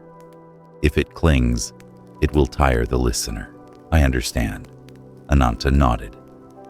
"You'll bring the bell to the hall on the full moon night." "Yes. That night I want the bell to call the moon." Ananta laughed. "Does the bell call the moon, or does the moon call the bell? You'll know." On the full moon night, all Satapatha gathered at the new hall. The high dome stone pillars, carved with Bodhi leaves, and in the center, the bell Ananta had made hanging. The master of ceremonies invited Mahadevi and her son to strike the first note. Before lifting the mallet, Ananta stood still. He remembered Sujata Cave, his mother's words polished the breath. The phrase, "The moon is not covered by clouds," and the quiet yearning of many years to remain with that radiance. He breathed in, breathed out light, long even. Then he struck. Buong. The bell's sound traveled across the stone floor, through people's arms, through the bones, as Rudraka had asked, then went quiet, as if it had never been struck. In the silence between two beats, the moon suddenly poured down like milk. Some people raised their hands to shield their eyes. Some cried. Some simply placed a hand over their chest, as if an old door had opened. A thin cloud drifted across at that very moment. The moon dimmed. There were murmurs. Ananta suddenly smiled. He lowered the mallet and did not strike again. He stood still, watching the cloud pass. just like at the cave entrance the other day. In that stillness, the moon was still there, not by sight, but by knowing.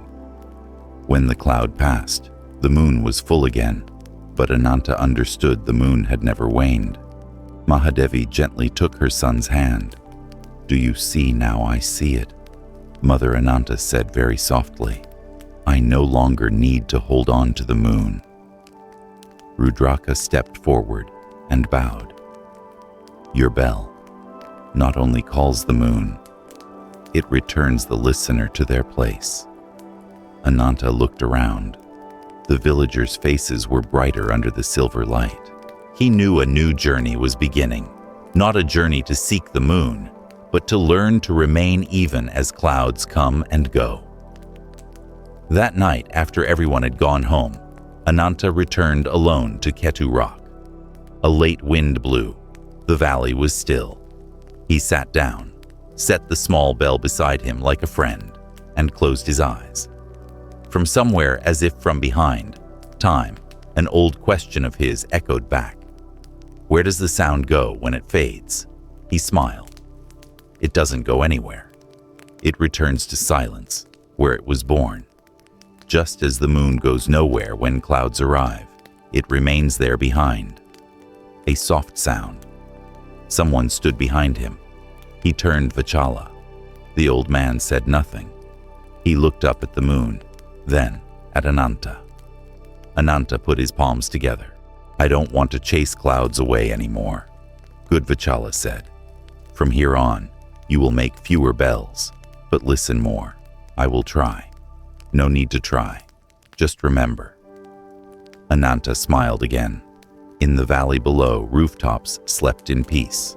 Above, the moon remained at rest in itself. The first bell on the full moon night had stilled the entire town of Satapatha. The villagers spoke of it for many days after. They said Ananta's bell doesn't just ring in the ears, it rings in the heart. Some felt their hearts grow light. Others cried without knowing why. All agreed it was no ordinary sound. But that attention also brought new clouds. A longtime bell founder named Bhavira, once renowned in the region, suddenly lost all his orders. Hearing people praise Ananta, his heart flared with anger.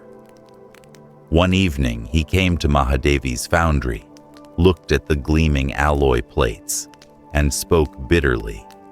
"That snot-nosed kid is being praised far too much. Big bells, anyone can cast those." Ananta bowed politely and said nothing. But Bhavira went on. "I've cast bells for 30 years, and their sound has rung throughout the region. People only praise you because they're obsessed with mystical tricks. Don't think a few philosophical lines make you a teacher." Mahadevi was about to speak, but Ananta gently placed a hand to stop her. He smiled. "Sir, I won't argue with you. My bell, those who wish to listen will listen. If the listener feels at peace, it's because they already have peace within them." The answer made Bhavira even angrier. He stormed off, leaving a heavy atmosphere behind.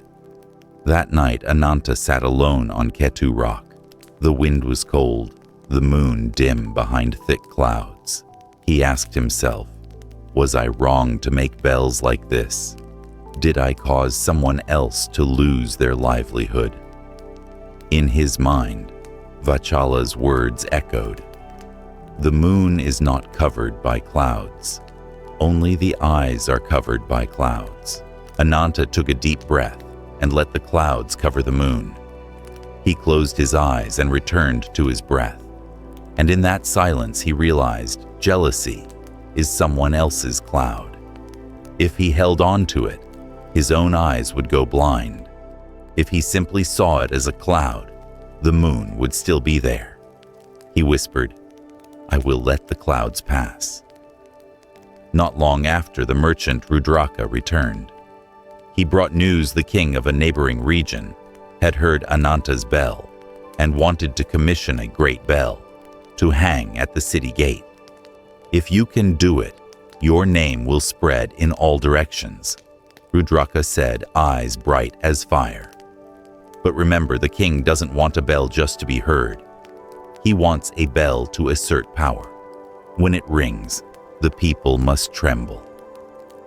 Ananta fell silent. In his heart, a bell was to remind people of wisdom and compassion. But the king wanted it to sow fear. "Sir, if a bell sows fear, is it still a bell?" Ananta asked softly. Rudraka raised an eyebrow. "You're young. You don't understand. Power is also a kind of resonance.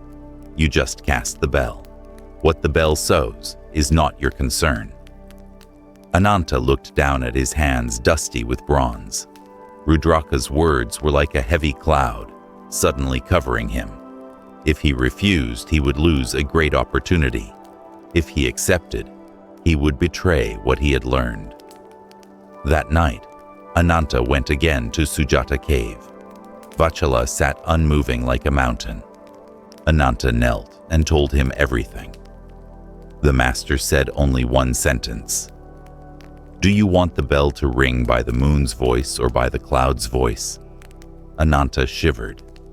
He understood if he accepted the commission out of fear of losing the chance he would cast a bell from clouds. But if he held steady, his bell would sound from the moon.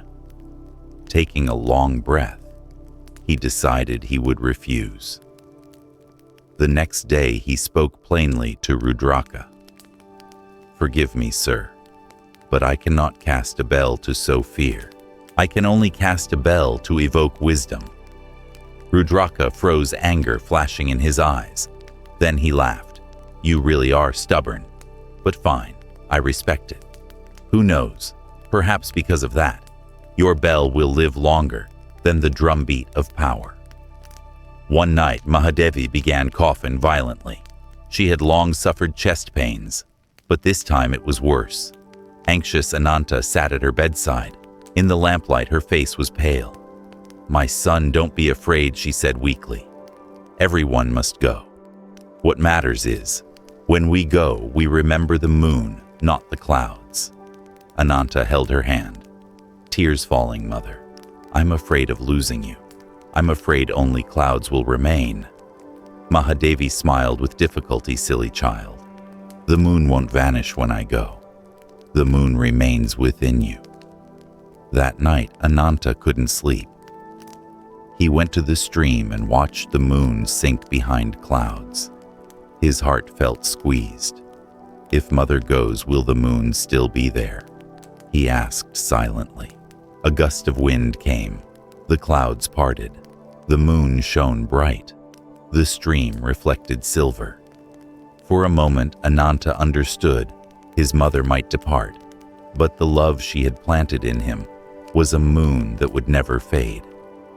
He wiped his tears, returned to the room, sat by her bed, and breathed with her labored breaths. Like a silent vow, "I will keep the moon in my heart, even if clouds cover it." That winter, the town of Satapatha suffered a drought. The stream dried up, fields cracked, tension rose among the people. Many quarrels broke out. Some blamed one another. Some claimed the bell had invited bad clouds.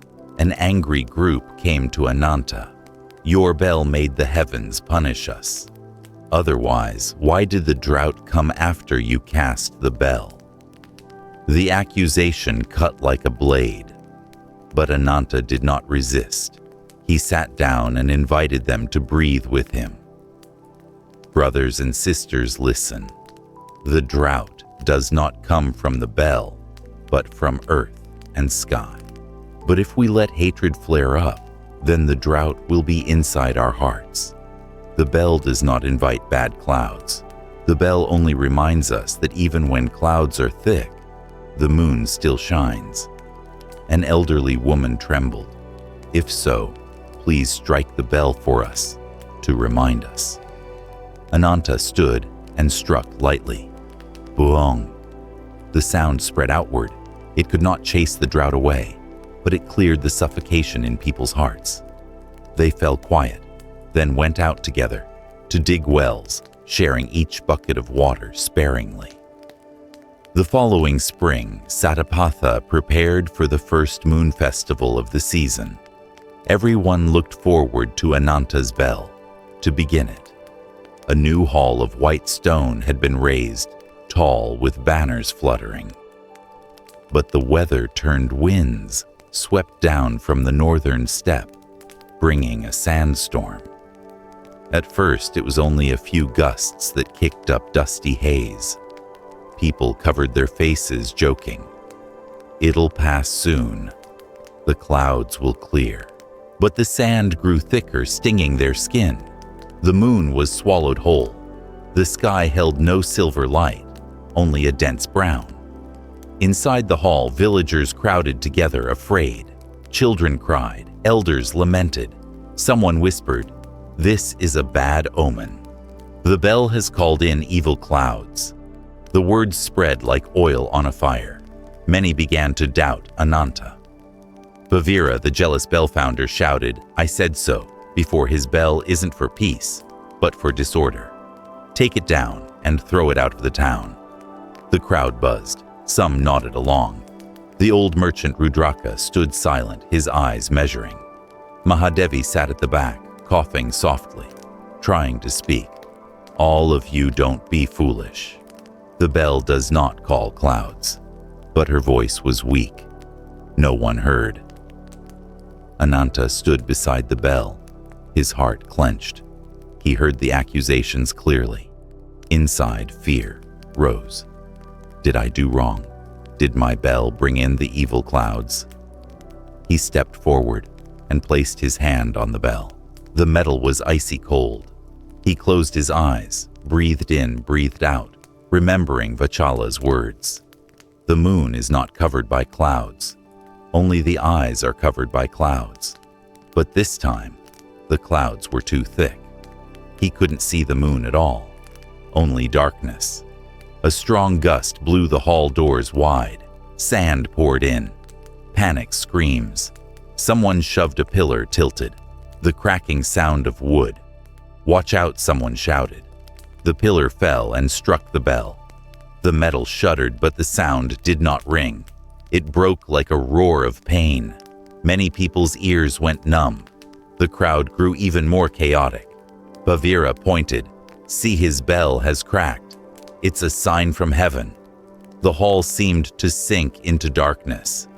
Ananta knelt by the bell. It was true, a long crack split the rim. The resonance was gone. He trembled, cold sweat pouring.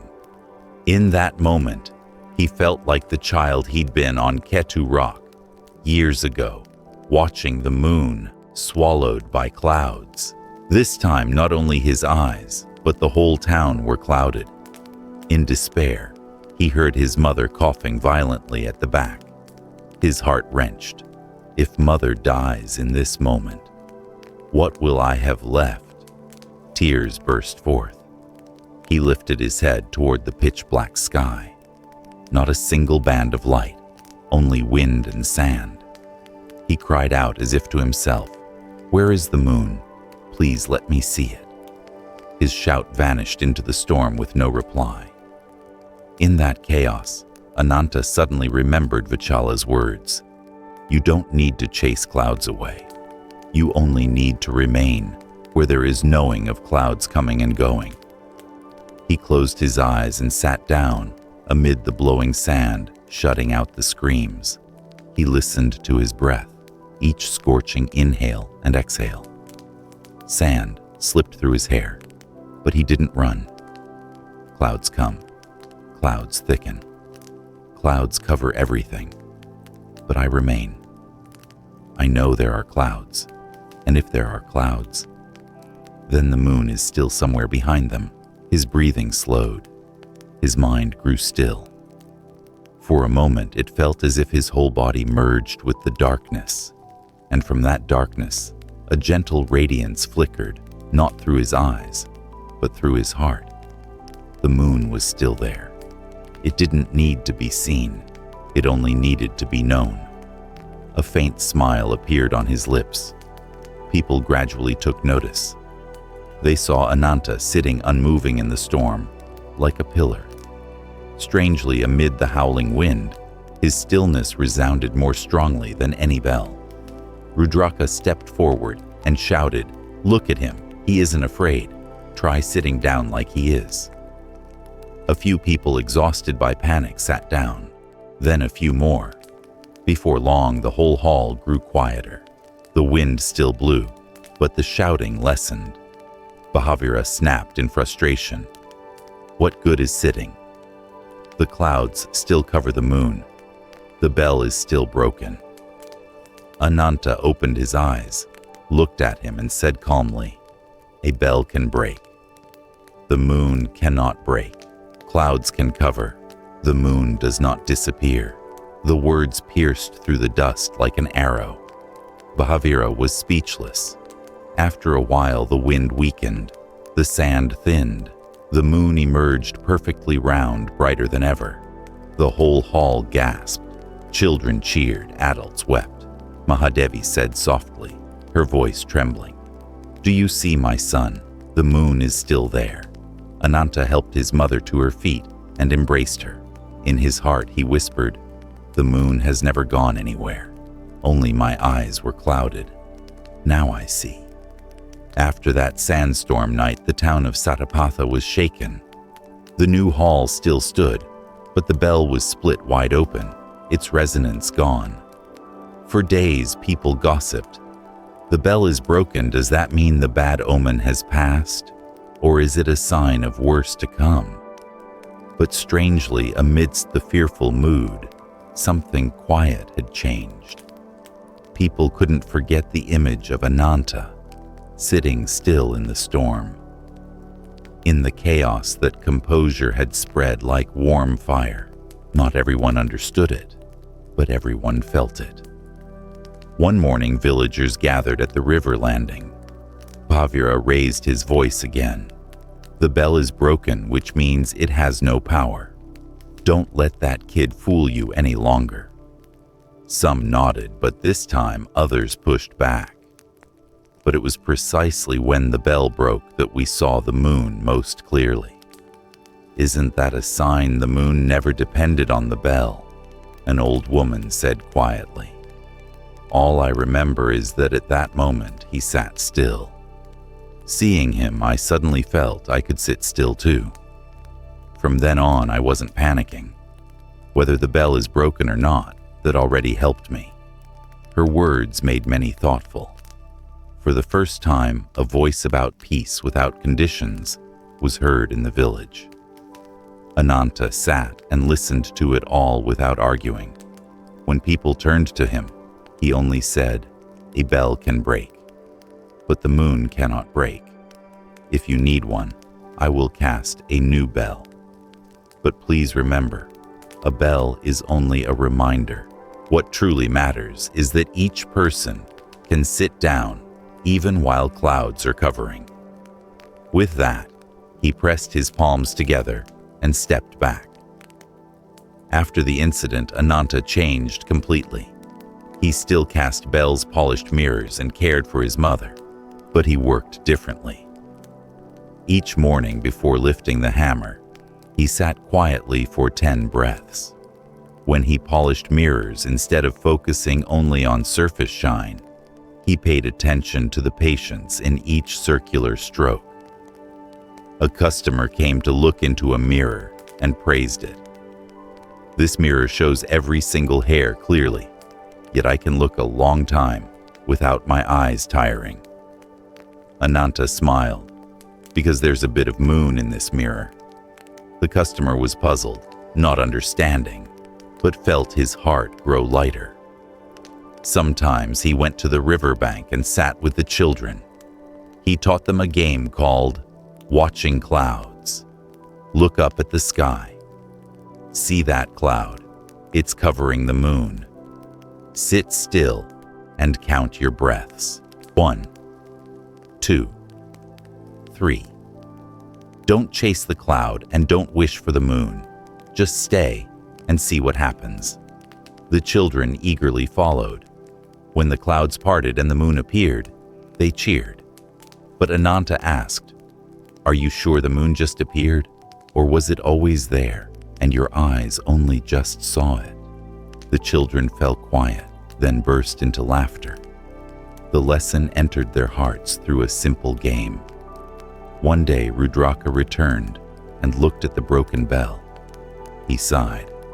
"I've traveled many places and seen many grand things, but I've never seen a broken bell leave such a deep impression."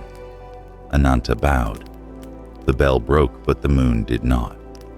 "I understand. But son, don't think everyone wants to hear that. People still prefer something solid and grand to hold on to. A broken bell makes them uneasy. Then let them learn not to hold on." Rudraka looked deep into his eyes, then laughed. "You really are stubborn. But in that stubbornness, I see a certain light. I won't push you anymore." From then on, Rudraka became a companion rather than just a merchant. He helped Ananta distribute small bells throughout the region, along with a note: "Don't expect the bell to hold the moon. Let the bell remind us that the moon remains." Mahadevi's health steadily declined. Some nights she coughed until she spat blood. Ananta sat by her side, heart clenched. He remembered the fear during the storm, losing his mother. Mahadevi held his hand and whispered, "My son, don't cling to this body of mine. Remember, my moon remains within you, but I'll be lonely. You won't be lonely as long as you remember to breathe and remember the moon. When clouds cover sit as you did that night, the moon will shine again." Then she closed her eyes and slept. Ananta sat by the bed all night, tears flowing, but his heart gradually settled. He knew the greatest lesson was approaching to see the moon, even as the one he loved most slowly departed. Gradually, the villagers also began to sit quietly, in the way Ananta taught. Whenever conflict arose, instead of arguing, they sat together for a few breaths. People called it moon sitting. Bhavira, who had once hated Ananta most, came one day. He sighed. "I've blamed you a lot. But on that stormy night when I saw you sitting still, I realized I wanted that too. I'm old and don't have much time. But please let me learn." Ananta took his hand. "You also have the moon in your heart. You only need to remember." From then on, Bhavira changed completely and became Ananta's strongest supporter. That winter, the cold came early. Satapatha sank into thick white fog. Mahadevi grew frail, coughing constantly, her body just skin and bone. Ananta abandoned all work and stayed by her side. One night she held his hand and whispered through quick, shallow breaths, "My son, the time has come for me to go. Don't cry. Don't cling. Remember, the moon doesn't disappear when clouds cover it." Ananta sobbed, "But I won't see you anymore." Mahadevi smiled, her eyes clear as a moonlit night. "You will, just in a different way. When your breath is calm, when you sit as you did in the storm, you'll see my moon still shining in you." She released his hand, closed her eyes, and her breath slowly faded. Ananta cradled her body, his heart shattered. Outside, thick clouds covered the moon. He felt the whole world sink into darkness. In despair, he sat down and closed his eyes. His breath was choked with sobs, but then it slowed. And through his tears, a gentle light appeared in his heart. His mother's love had never been lost. It had only changed form. The moon had never left. After the funeral, the villagers urged Ananta cast a new bell to honor your mother. Ananta agreed, but this time he didn't cast the bell to please anyone or to win praise. He cast it as a quiet prayer for his mother. Before the furnace, he sat for a long time, breathing and remembering the hand his mother had placed on his shoulder. He whispered, "I'm not casting this bell to hold the moon. I'm casting it to remind myself that the moon remains." When the bell took shape, he polished it without haste. With each circular stroke of the blade, he felt as if he were polishing away layers of cloud in his heart. When the bell was finished, it wasn't very large, but its tone was soft and deep, like a mother's embrace. On the full moon night, he struck the first note. Boom! The sound spread light yet penetrating. The people fell silent. Everyone felt as if something were holding them. An old woman trembled. This bell sounds like a mother calling her child. Ananta smiled, tears streaming down. He knew the bell had fulfilled its purpose, not to replace the moon, but to remind people that the moon remains. From then on, Ananta was not only a bell founder, but a guide to the villagers. He didn't preach lofty doctrines. He simply taught how to sit and breathe, how to listen to the bell. When clouds cover, don't chase them. Sit and know the moon remains. When angry, know you're angry. When afraid, know you're afraid. Just seeing is enough. Clouds will pass, and the moon will shine again. Children called it the moon lesson. Adults called it sitting to remember. Little by little, Satapatha held less hatred and fewer quarrels. Whenever conflict arose, they would sit together, strike one bell, and be silent. Rudraka the merchant also changed. He let go of some of his hunger for power and became Ananta's supporter, helping spread the remembering bell to other regions. Mahavira, the one who had once envied him, became a diligent student. One day he said, "All my life I cast bells, but only when I sat still did I truly hear one." "Thank you, Ananta." Ananta replied, "It isn't thanks to me. The moon was always there. You've only just seen it." Many years passed. Ananta grew old. One night he sat again on Ketu Rock where, in his youth, he had once wondered, "Where does sound go when it fades?" The moon shone. Thin clouds drifted by. He smiled. Sound doesn't go anywhere. It returns to silence. The moon doesn't go anywhere either. It waits behind the clouds. People are the same when we die. We don't vanish. We return to the original light. In that moment, Ananta saw his whole life as a full moon, arising and passing were only drifting clouds. Wisdom is seeing that the moon itself has never moved. Enlightenment is releasing the fear of clouds. He sat quietly, needing no bell, no mirror, only breath, the moon, and a vast stillness. The moon is not covered by clouds, reminds us of a simple yet profound truth. Wisdom is not a massive storehouse of knowledge to lug around, but the courage to see through the clouds and recognize the moon that is already there. Clouds can be so thick we think the moon has vanished, but in truth, the moon remains full bright and exactly where it has always been. What is covered is only our eyes, blurred by fear, by attachment, by relentless ambition. Enlightenment is the same. People often think enlightenment is some grand event, a miracle from outside. But this story shows that enlightenment is the moment we let go of our clinging to the clouds within, worry, comparison, craving, fear, and even the losses we cannot avoid. When we keep chasing clouds, we are weary and uneasy. When we are willing to sit down, breathe, and see clearly, it's just clouds. The moon reveals itself, needing no search, no grasping.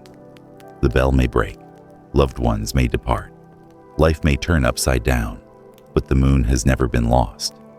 A bell is only a reminder.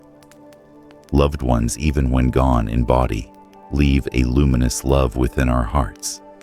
And the moon, symbolizing wisdom, compassion, and truth, always shines, no matter the mists. If we simply sit, breathe, and remember, we will recognize that radiance has never left. In our lives today, clouds appear everywhere. Clouds of worry over money, clouds of workplace pressure, clouds of comparison on social media, clouds of praise and blame that make us sway. Often we feel we've lost our way, but if we can stop, take a deep breath in, exhale slowly, and name those clouds for what they are, we'll see the moon of wisdom is still present in our hearts. And once we realize this, our hearts no longer waver. We don't need to drive the clouds away, nor beg the moon to appear. We only need to stay with ourselves, stay with the breath, stay with the truth that the moon has never disappeared. That is freedomese, and the greatest gift this story leaves us. The story of the stone in the road. Morning on the plains, as the sun just peeked over the mountain ridge, golden light poured onto the dirt and stone roads. The wind carried the smell of wild grass, and road dust mixed with roosters' crows and the clatter of ox carts. The small town of Rajapatha sat along a busy pilgrimage route. The main road was paved with large stones, each slab polished smooth by countless footsteps and wagon wheels. Traders from the north passed through with salt and cloth. Wandering monks heading south stopped to rest. Village children ran along the roadside together, weaving a lively, hard-working rhythm of life. Amid that stream of people was a young man named Samita. He was about 20, earning his living hauling water and helping out at the market.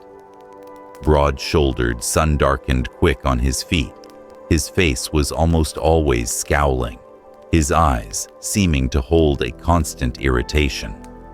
Samita disliked his life. He often thought, "Why was I born into a poor family, forced to carry water for others? Why is fate so unfair, making me toil while others sit in comfort?"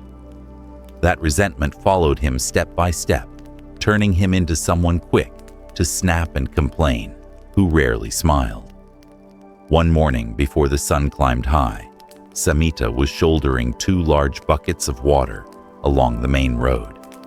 Suddenly, he stopped. Right in the middle of the way lay a big stone blocking the path. It wasn't mountain-sized, but it was big enough to make everyone pull up short. Samita quickly set his yoke down and muttered, "Who left this thing here?" Hands on hips, he looked around. This road was the artery into the market. Hundreds used it every day. And now a stone as big as a water jar sat squarely in the middle, like it was challenging everyone. An old man shuffled by, bent over his cane, and shook his head. "What a bother. Never mind, I'll go around." He squeezed along a narrow strip by the shoulder, wheezing as he went. A young trader came behind him with a load, hit the stone, and stumbled hard. He swore loudly. "Good grief. What is this? Why hasn't someone cleared this obstruction? I've lost my whole load." He glared at Samita and snapped, "What are you standing there staring at? Why don't you do something?" Samita shot back angrily. "Why should I? It's not mine." The trader clicked his tongue, cursed, and grumbled his way around with his goods. Samita looked at the stone again, getting even more annoyed. He kicked it hard, but it didn't budge. Pain shot through his toe. He winced and grumbled, "Useless thing, just blocking people's way." By noon, he still hadn't cooled off. Sitting in a tea stall, he told his friends, "You know what? This morning there was a huge rock in the road. No one would move it. Everyone just went around cursing." One friend chuckled, "Then you move it." "Me." Samita snapped, "I'm not stupid. That's the roadkeeper's job, not mine." Another friend sighed. "Samita, you always think life's unfair. But if you just stand there cursing, nothing will change." Samita flushed and slammed his cup on the table. "You don't understand. My whole life is full of rocks like that. Always something in the way. I'm tired." The sharp clink of the breaking cup silenced the stall. Everyone looked at him, but Samita only lowered his head, his heart heavy as stone. Evening fell, the sky glowing red. Samita was carrying water back along that same road. The stone was still there, catching the sunset light like an unmoving giant. He stopped, sweat dripping. Just then, a wandering monk appeared. His robe was faded saffron, his frame thin, but his eyes were bright and calm. He sat down by the roadside, leaned against the stone, and breathed lightly, as if resting after a long stretch. Samita stared, surprised. "Sir, why are you leaning on that troublesome thing?" The monk smiled. "I don't find it troublesome. It's just a stone, but it blocks everyone's path." Samita scowled. "It's ruined my whole day." The monk looked straight at him and asked slowly, "So is the stone blocking the road, or is your mind being blocked?" Samita froze, unable to answer. The monk gently closed his eyes and continued, "My boy, there are stones on the road outside, and there are stones inside our hearts. The ones outside we can move, but the stone inside, if you don't clearly see it, it will block your way for a lifetime." With that, he stood, patted Samita's shoulder, and strolled off, leaving the young man rooted to the spot. That night, Samita tossed and turned. The monk's words kept echoing. Is the stone blocking the road, or is your mind being blocked? He recalled that serene face and the rock lying quietly under the moonlight. When he was angry, the stone became an obstacle. When the old man sighed, it became a burden. To the children playing, it was fun, and to the monk, it was simply a stone. Burying his face in his hands, Samita whispered, "Is the fault in my own eyes?" Outside, insects chirped. A breeze stirred the leaves, and moonlight peeked through the clouds. And that stone still lay there waiting for him to discover its true meaning. The next morning, golden sunlight stretched along the main road into the market. The big stone still sat squarely in the way, as if it had absorbed all the curses of the night without moving an inch. Samita came by with his water. He stopped frowning. His shoulders ached from days of hard labor, and a residue of irritation lingered. He looked at the stone and sighed. "You really are my nightmare." People began to appear.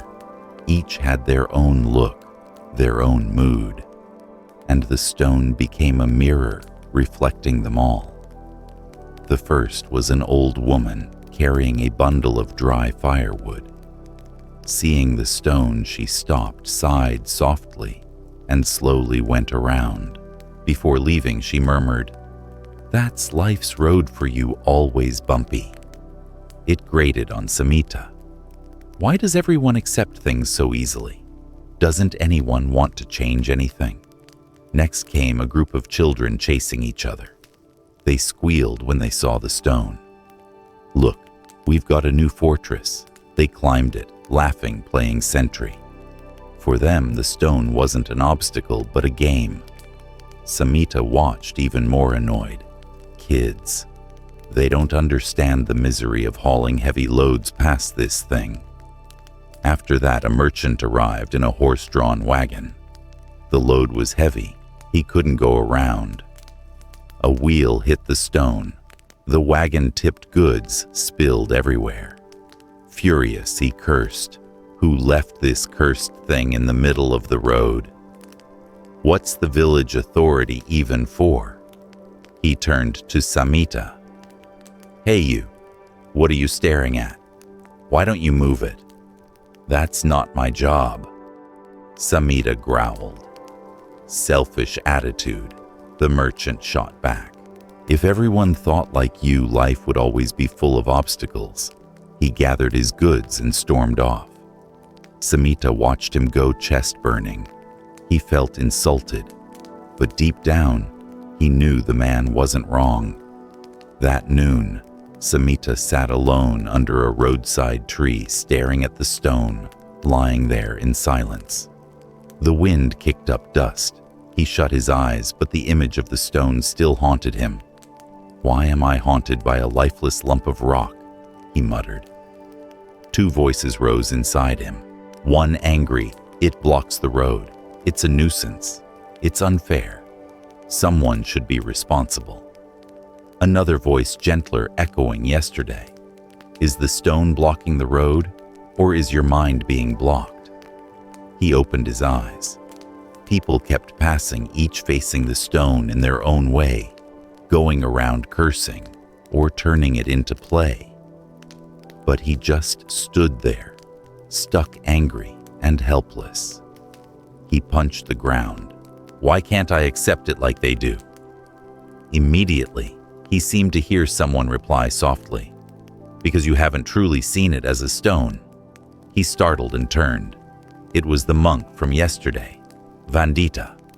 Vandita sat down beside him, as calm as a stream flowing past rock. "My boy, I see you've been sitting here a long time. What are you thinking?" Samita bowed his head. "I'm wondering why a stone can make my life so miserable." "It doesn't make your life miserable," Vandita said. "It just lies there. The misery comes from your mind's refusal to accept that it lies there." "But it blocks everyone's path," Samita protested. "True, but everyone's reaction differs. Some sigh, some curse, some play. Why does the same stone give rise to so many different worlds?" Samita was silent. "Because each person carries their own inner stone," Vandita said. "When they meet the stone in the road, they're really facing the stone in their heart. The stone in the heart." Samita frowned. "Yes, anger, blame, greed, fear. When you carry that stone, anything on the road becomes an obstacle." Samita lowered his head, heart heavy. He remembered how for years he'd complained that life was unfair, always feeling he carried more than others. Had he been lugging that inner stone all along? Vandita put a hand on his shoulder. "My boy, you can smash the stone on the road, but what about the stone in your heart? What will you use to break that?" Samita trembled. "Then what should I do?"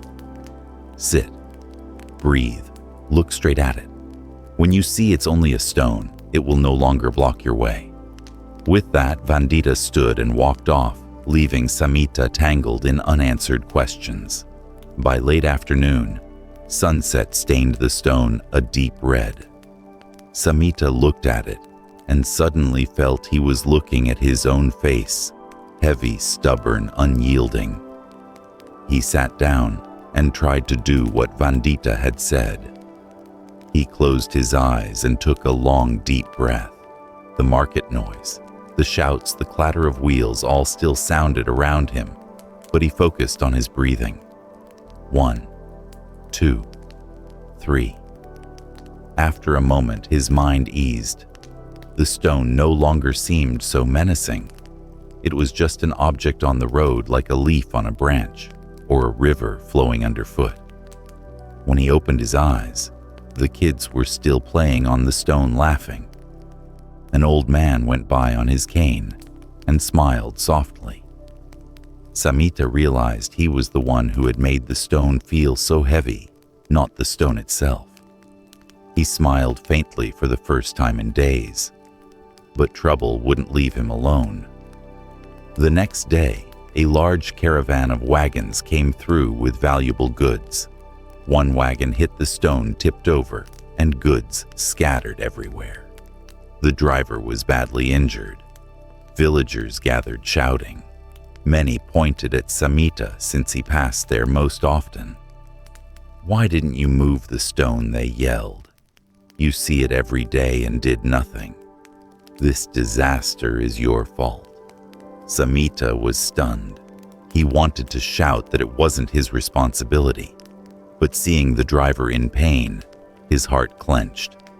He understood even if he hadn't caused it directly, he still bore some responsibility for standing there cursing instead of acting. In the chaos, he remembered Vandita's words, "You can smash the stone outside, but what about the one inside?" That sweltering afternoon, the main road was crowded again, with wagons and porters. The stone still sat in the middle, caked with dust. From a distance, Samita saw it, and his heart sank. He knew trouble would come sooner or later, but not this soon. A grand caravan rolled in, hauling precious goods.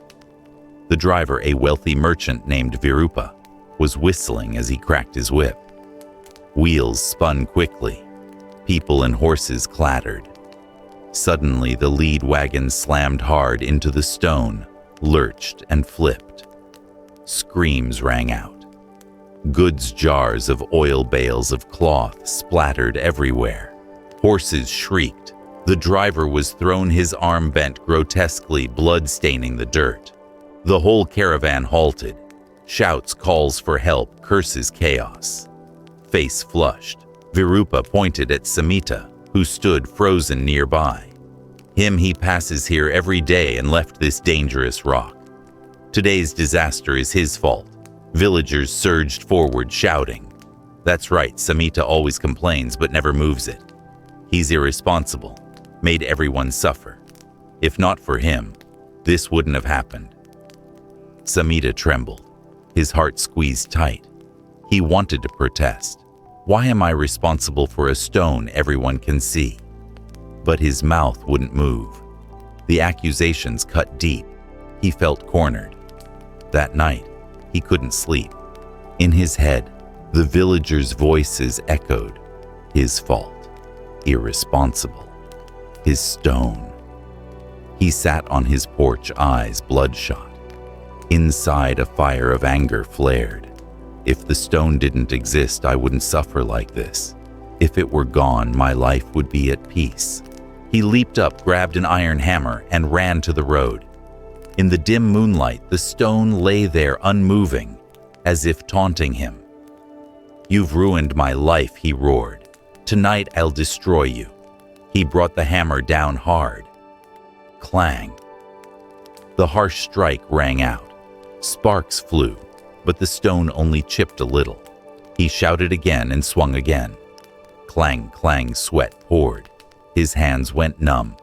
His back throbbed. The stone remained stubborn. Each blow only drove him deeper into despair. At last, he collapsed to the ground, flung the hammer aside, and sobbed. Why won't you break?" Footsteps whispered in the dark. Samita looked up and saw the monk Vandita. He stood by the roadside, gazing at him with kind eyes. "My boy, what are you doing?" Vandita asked. Samita cried out, "I want to smash this stone. It's harmed so many people and turned me into a culprit. I hate it." Vandita sat down beside him, his voice slow. "How many blows have you struck?" "Hundreds, but it won't break." "Then do you see? The stone you truly want to break isn't this one, but the stone in your heart." Samita fell silent. Vandita continued, "The stone in the road can be moved, but the stone in your heart, the anger, the resentment, the fear of being blamed is what makes you suffer. The more you strike at it, the harder it becomes." Gripping his hair, Samita burst into tears. "Then what should I do? I can't take it anymore." "Don't strike. Sit. Breathe. See it exactly as it is, a stone. Not an enemy, not a disaster, just a stone." Samita trembled. "But everyone hates me. They blame me. If you chase after their view of you, you'll be bound for life. Ask yourself, what is this stone teaching you?" Samita looked at the stone in the moonlight. It was still large, rough, unmoving. But for the first time, he tried to look at it without labeling it an enemy. He simply saw it as it was. He inhaled and exhaled. Wind rustled through the leaves, crickets chirped. The stone was no longer a calamity. It was just part of the road. And in that moment, he realized the real calamity wasn't the stone. It was the way he clung to resentment. Tears rolled down, but this time not from despair, from relief. He turned to Vandita and whispered, "I understand. I don't need to break it. I just need to see it as it is." Vandita smiled. Exactly. Once you see clearly, the stone in the road can be moved with human strength, but the stone in the mind can only be moved with wisdom. Samita pressed his palms together and bowed. In his heart, a small lamp had just been lit. The next morning, the villagers gathered again around the stone. They argued and blamed. Some brought sticks to smash it. Samita stepped forward, his manner strangely calm. He spoke loudly. "This stone is not an enemy. It's just lying here." The trouble came because we kept blaming and cursing, and no one was willing to look straight at it and take action. People murmured. Bhavira, known for his hot temper, barked. "So what do you plan to do?" Samita smiled. "I'm not going to smash it. I, together with anyone who wants change, will roll it to the side. Whoever doesn't want to can go around, but I won't complain anymore." He set his shoulder to the stone and pushed. A few young men exchanged glances, then stepped up to help. Bit by bit, the stone rolled to the roadside. Gravel crunched, sweat soaked their shirts, but at last, the road was clear. Everyone gasped. Right beneath where the stone had lain was a small jar buried in the ground. They opened it. Inside were a few gold coins and an old note. "This is a reward for whoever has the wisdom not only to complain, but to act." The crowd fell silent. Then they looked at Samita with different eyes. Holding the note, Samita smiled and handed the gold back to the villagers. "This isn't a reward just for me. It's a lesson for all of us." The next morning, the Rajapatha road gleamed in the early sun. For the first time in many months, the path ran straight without the heavy stone blocking it. Passing traders, seeing the open way, smiled. Old women with canes worried less. The children were a bit sad to lose a play spot, but soon found new games. The village buzzed about the discovery of the gold. But what people remembered most wasn't the coins. It was the image of Samita and a few young men quietly rolling the stone aside. The old man with the firewood met Samita in the market and folded his hands. "Son, yesterday I saw you were different. No more blaming, just quietly acting. I learned much from you." Samita bowed, embarrassed. "I've only just learned myself, sir. Without the monk's teaching, I'd still be in the dark." That evening, the villagers gathered in the communal yard. The elder asked Samita to recount everything from seeing the stone to finding the jar of gold. Samita stood, his voice slow but clear. "At first, I only blamed. I saw the stone as an enemy, a disaster set by the heavens to harm me. I got so angry I wanted to smash it, but the more I struck, the more exhausted I became." He paused, looking around, meeting each person's eyes. "Then I met the monk Vandita. He said, 'There is a stone in the road and a stone in the mind.' I didn't understand right away, but looking back, it was true. My resentment and irritation were what blocked my way. When I was willing to sit, breathe, and see the stone exactly as it was, I realized it was just a stone. And then moving it aside suddenly became simple." The crowd fell quiet. Someone whispered, "That's right. Each of us has a stone in our heart." An old woman nodded. "When we blame our children, when we complain about our spouse or the heavens, That too is a stone in the mind. From then on, the villagers used the image of the stone to refer to inner snags. Whenever someone snapped, others gently reminded, "Hey, your stone is blocking the way again." People laughed, and the tension eased. Samita changed day by day. He was no longer the scowling, complaining young man. Each time he carried water, he took a deep breath in, exhaled, and told himself, "Today, don't let the stone in your heart block the way."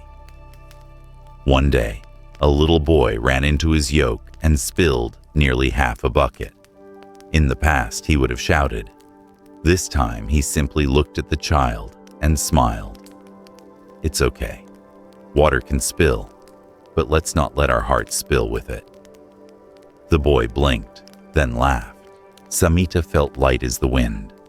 One afternoon, Samita met the monk Vandita again on that road. He sat under a tree holding a bowl of water. Samita knelt and bowed. "Master, thanks to you, I've changed.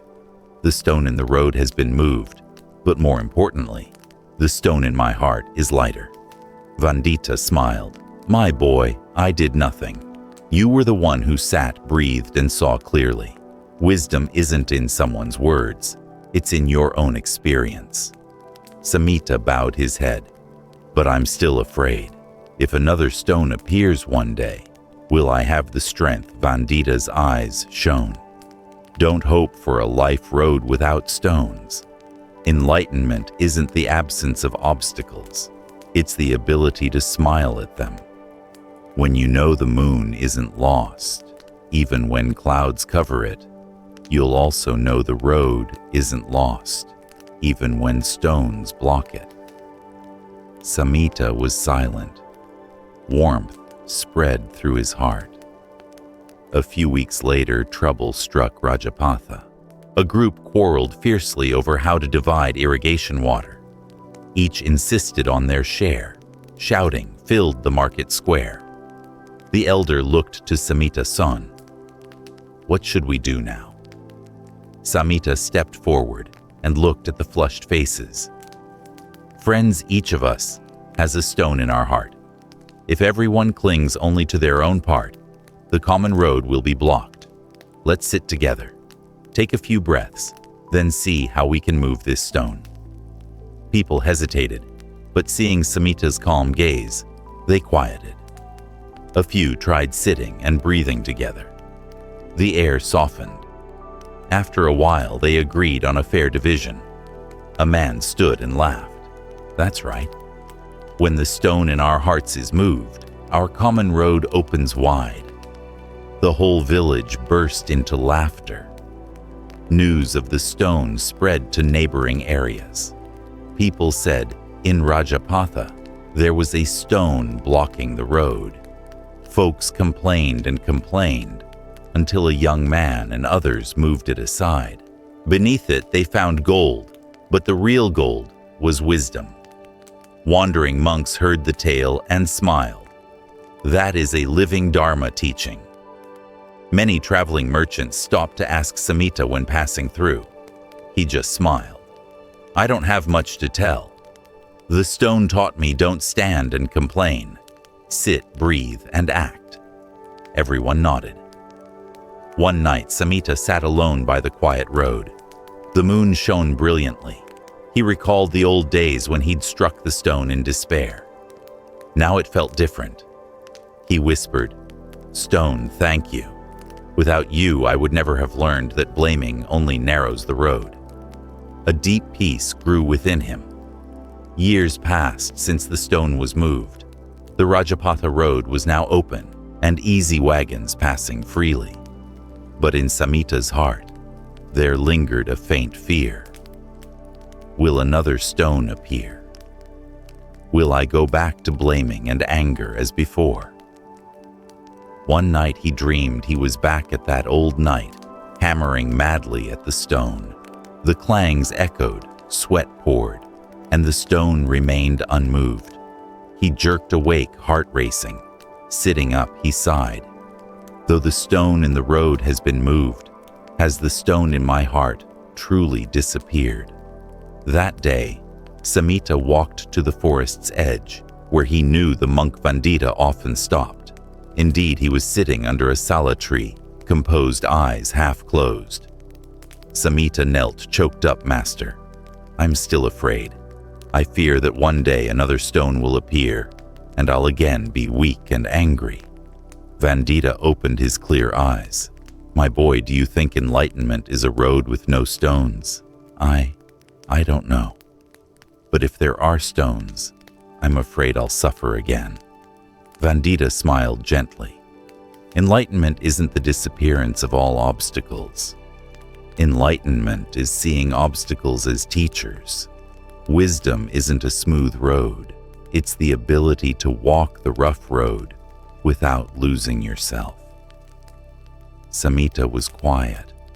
The words soaked in like water into dry earth. Not long after, another incident occurred. On the way into the village, a large tree fell across the path. People gathered buzzing. Someone lamented, another disaster, another cursed. First a stone, now a fallen tree. Samita stepped into the crowd. He looked at the big tree and smiled slightly.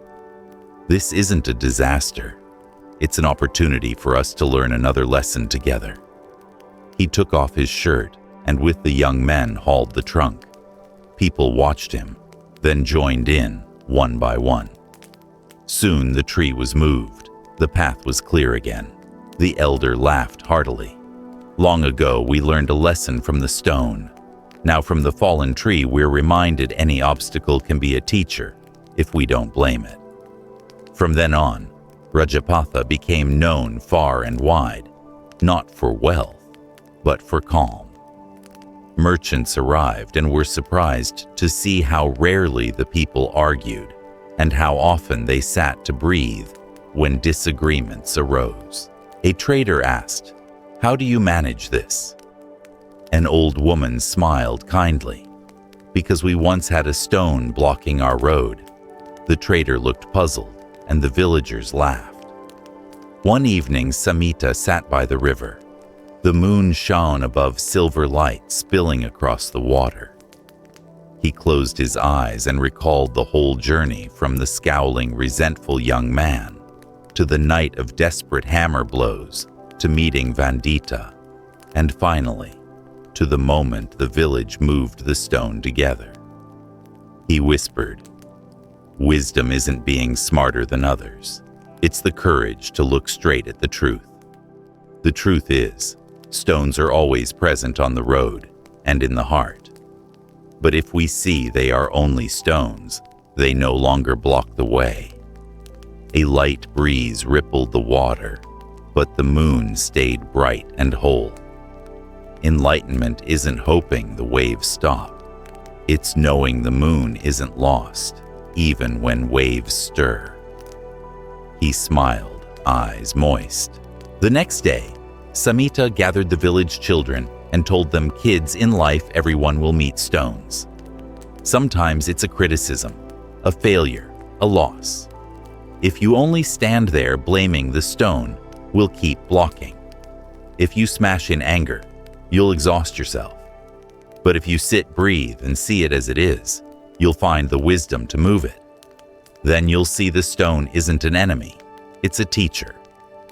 The children's eyes grew wide. Then they cheered. A little girl asked, "So later when I meet a stone, what should I do?" Samita smiled. "Smile at it, greet it, and remember the moon has never disappeared." The story. The stone in the road offers us a simple yet piercing lesson. Wisdom is not something you stash in your head like a heavy storehouse of knowledge. It isn't about knowing many things, memorizing scriptures, or speaking profound words. True wisdom is the courage to look directly at the truth, even when that truth makes you uncomfortable, forces you to face fear, weakness, or your own limits. When you face it, nothing binds you. When you avoid it, that avoidance itself becomes the stone blocking your way. Enlightenment is the same. People often think enlightenment means a life smoothed out with no obstacles at all, like a road swept clean of pebbles. In reality, there will always be obstacles, stones appearing without warning. Enlightenment isn't the disappearance of obstacles. It's the ability to let go of blame, to stop treating obstacles as enemies, and to see them as teachers. Stumbles, hardships, those moments when you feel helpless, these are the very chances to grow.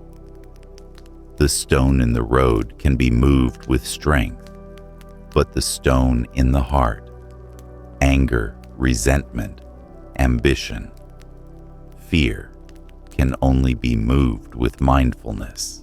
When we sit down, breathe, observe, and see things exactly as they are, we see the stone is just a stone.